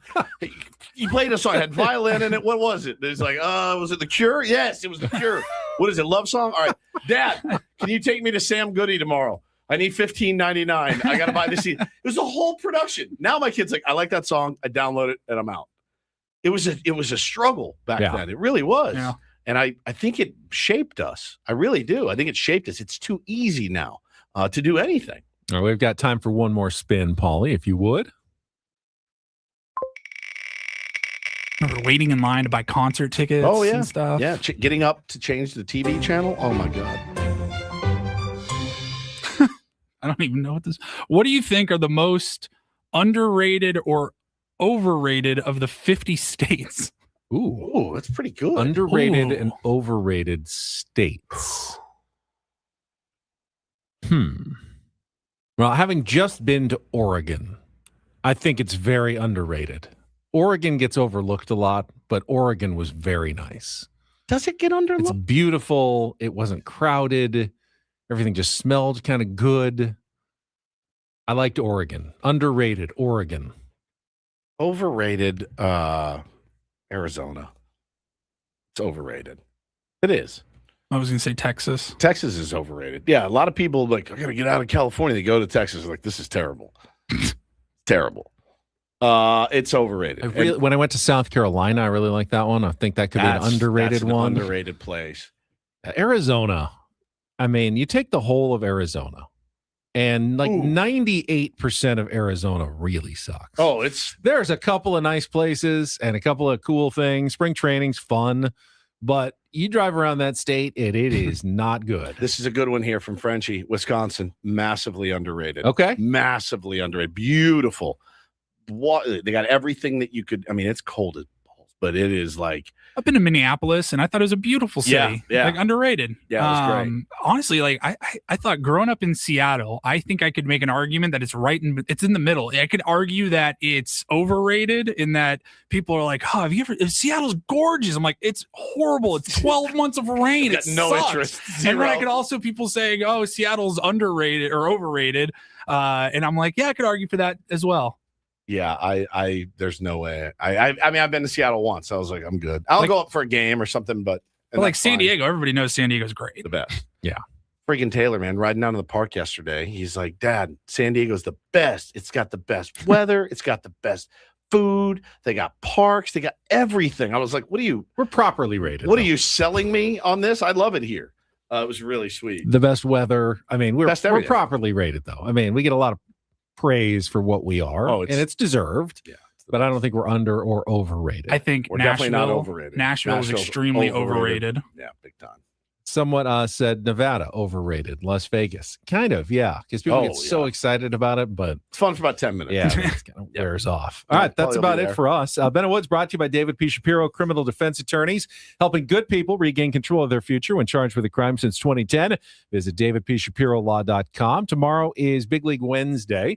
Brett Boone will join us at 7:35. All guests on Ben and Woods appear on our SDCCU fan hotline. It is not Big Bank Banking. It is better. All right. That was fun this morning. It was fun. Let's hope we have another win to talk about tomorrow. It definitely keeps the mood nicer. Yeah. On you guys the ready for that program. NBA draft tonight? Yes. We will break it all down for you tomorrow, extensively, I'm sure. For executive producer Paul Reindl, for Stephen Woods, I'm Ben Higgins. Have a great rest of your Tuesday. From all of us here at San Diego's #1 sports station, 97.3 The Fan. So long, everybody.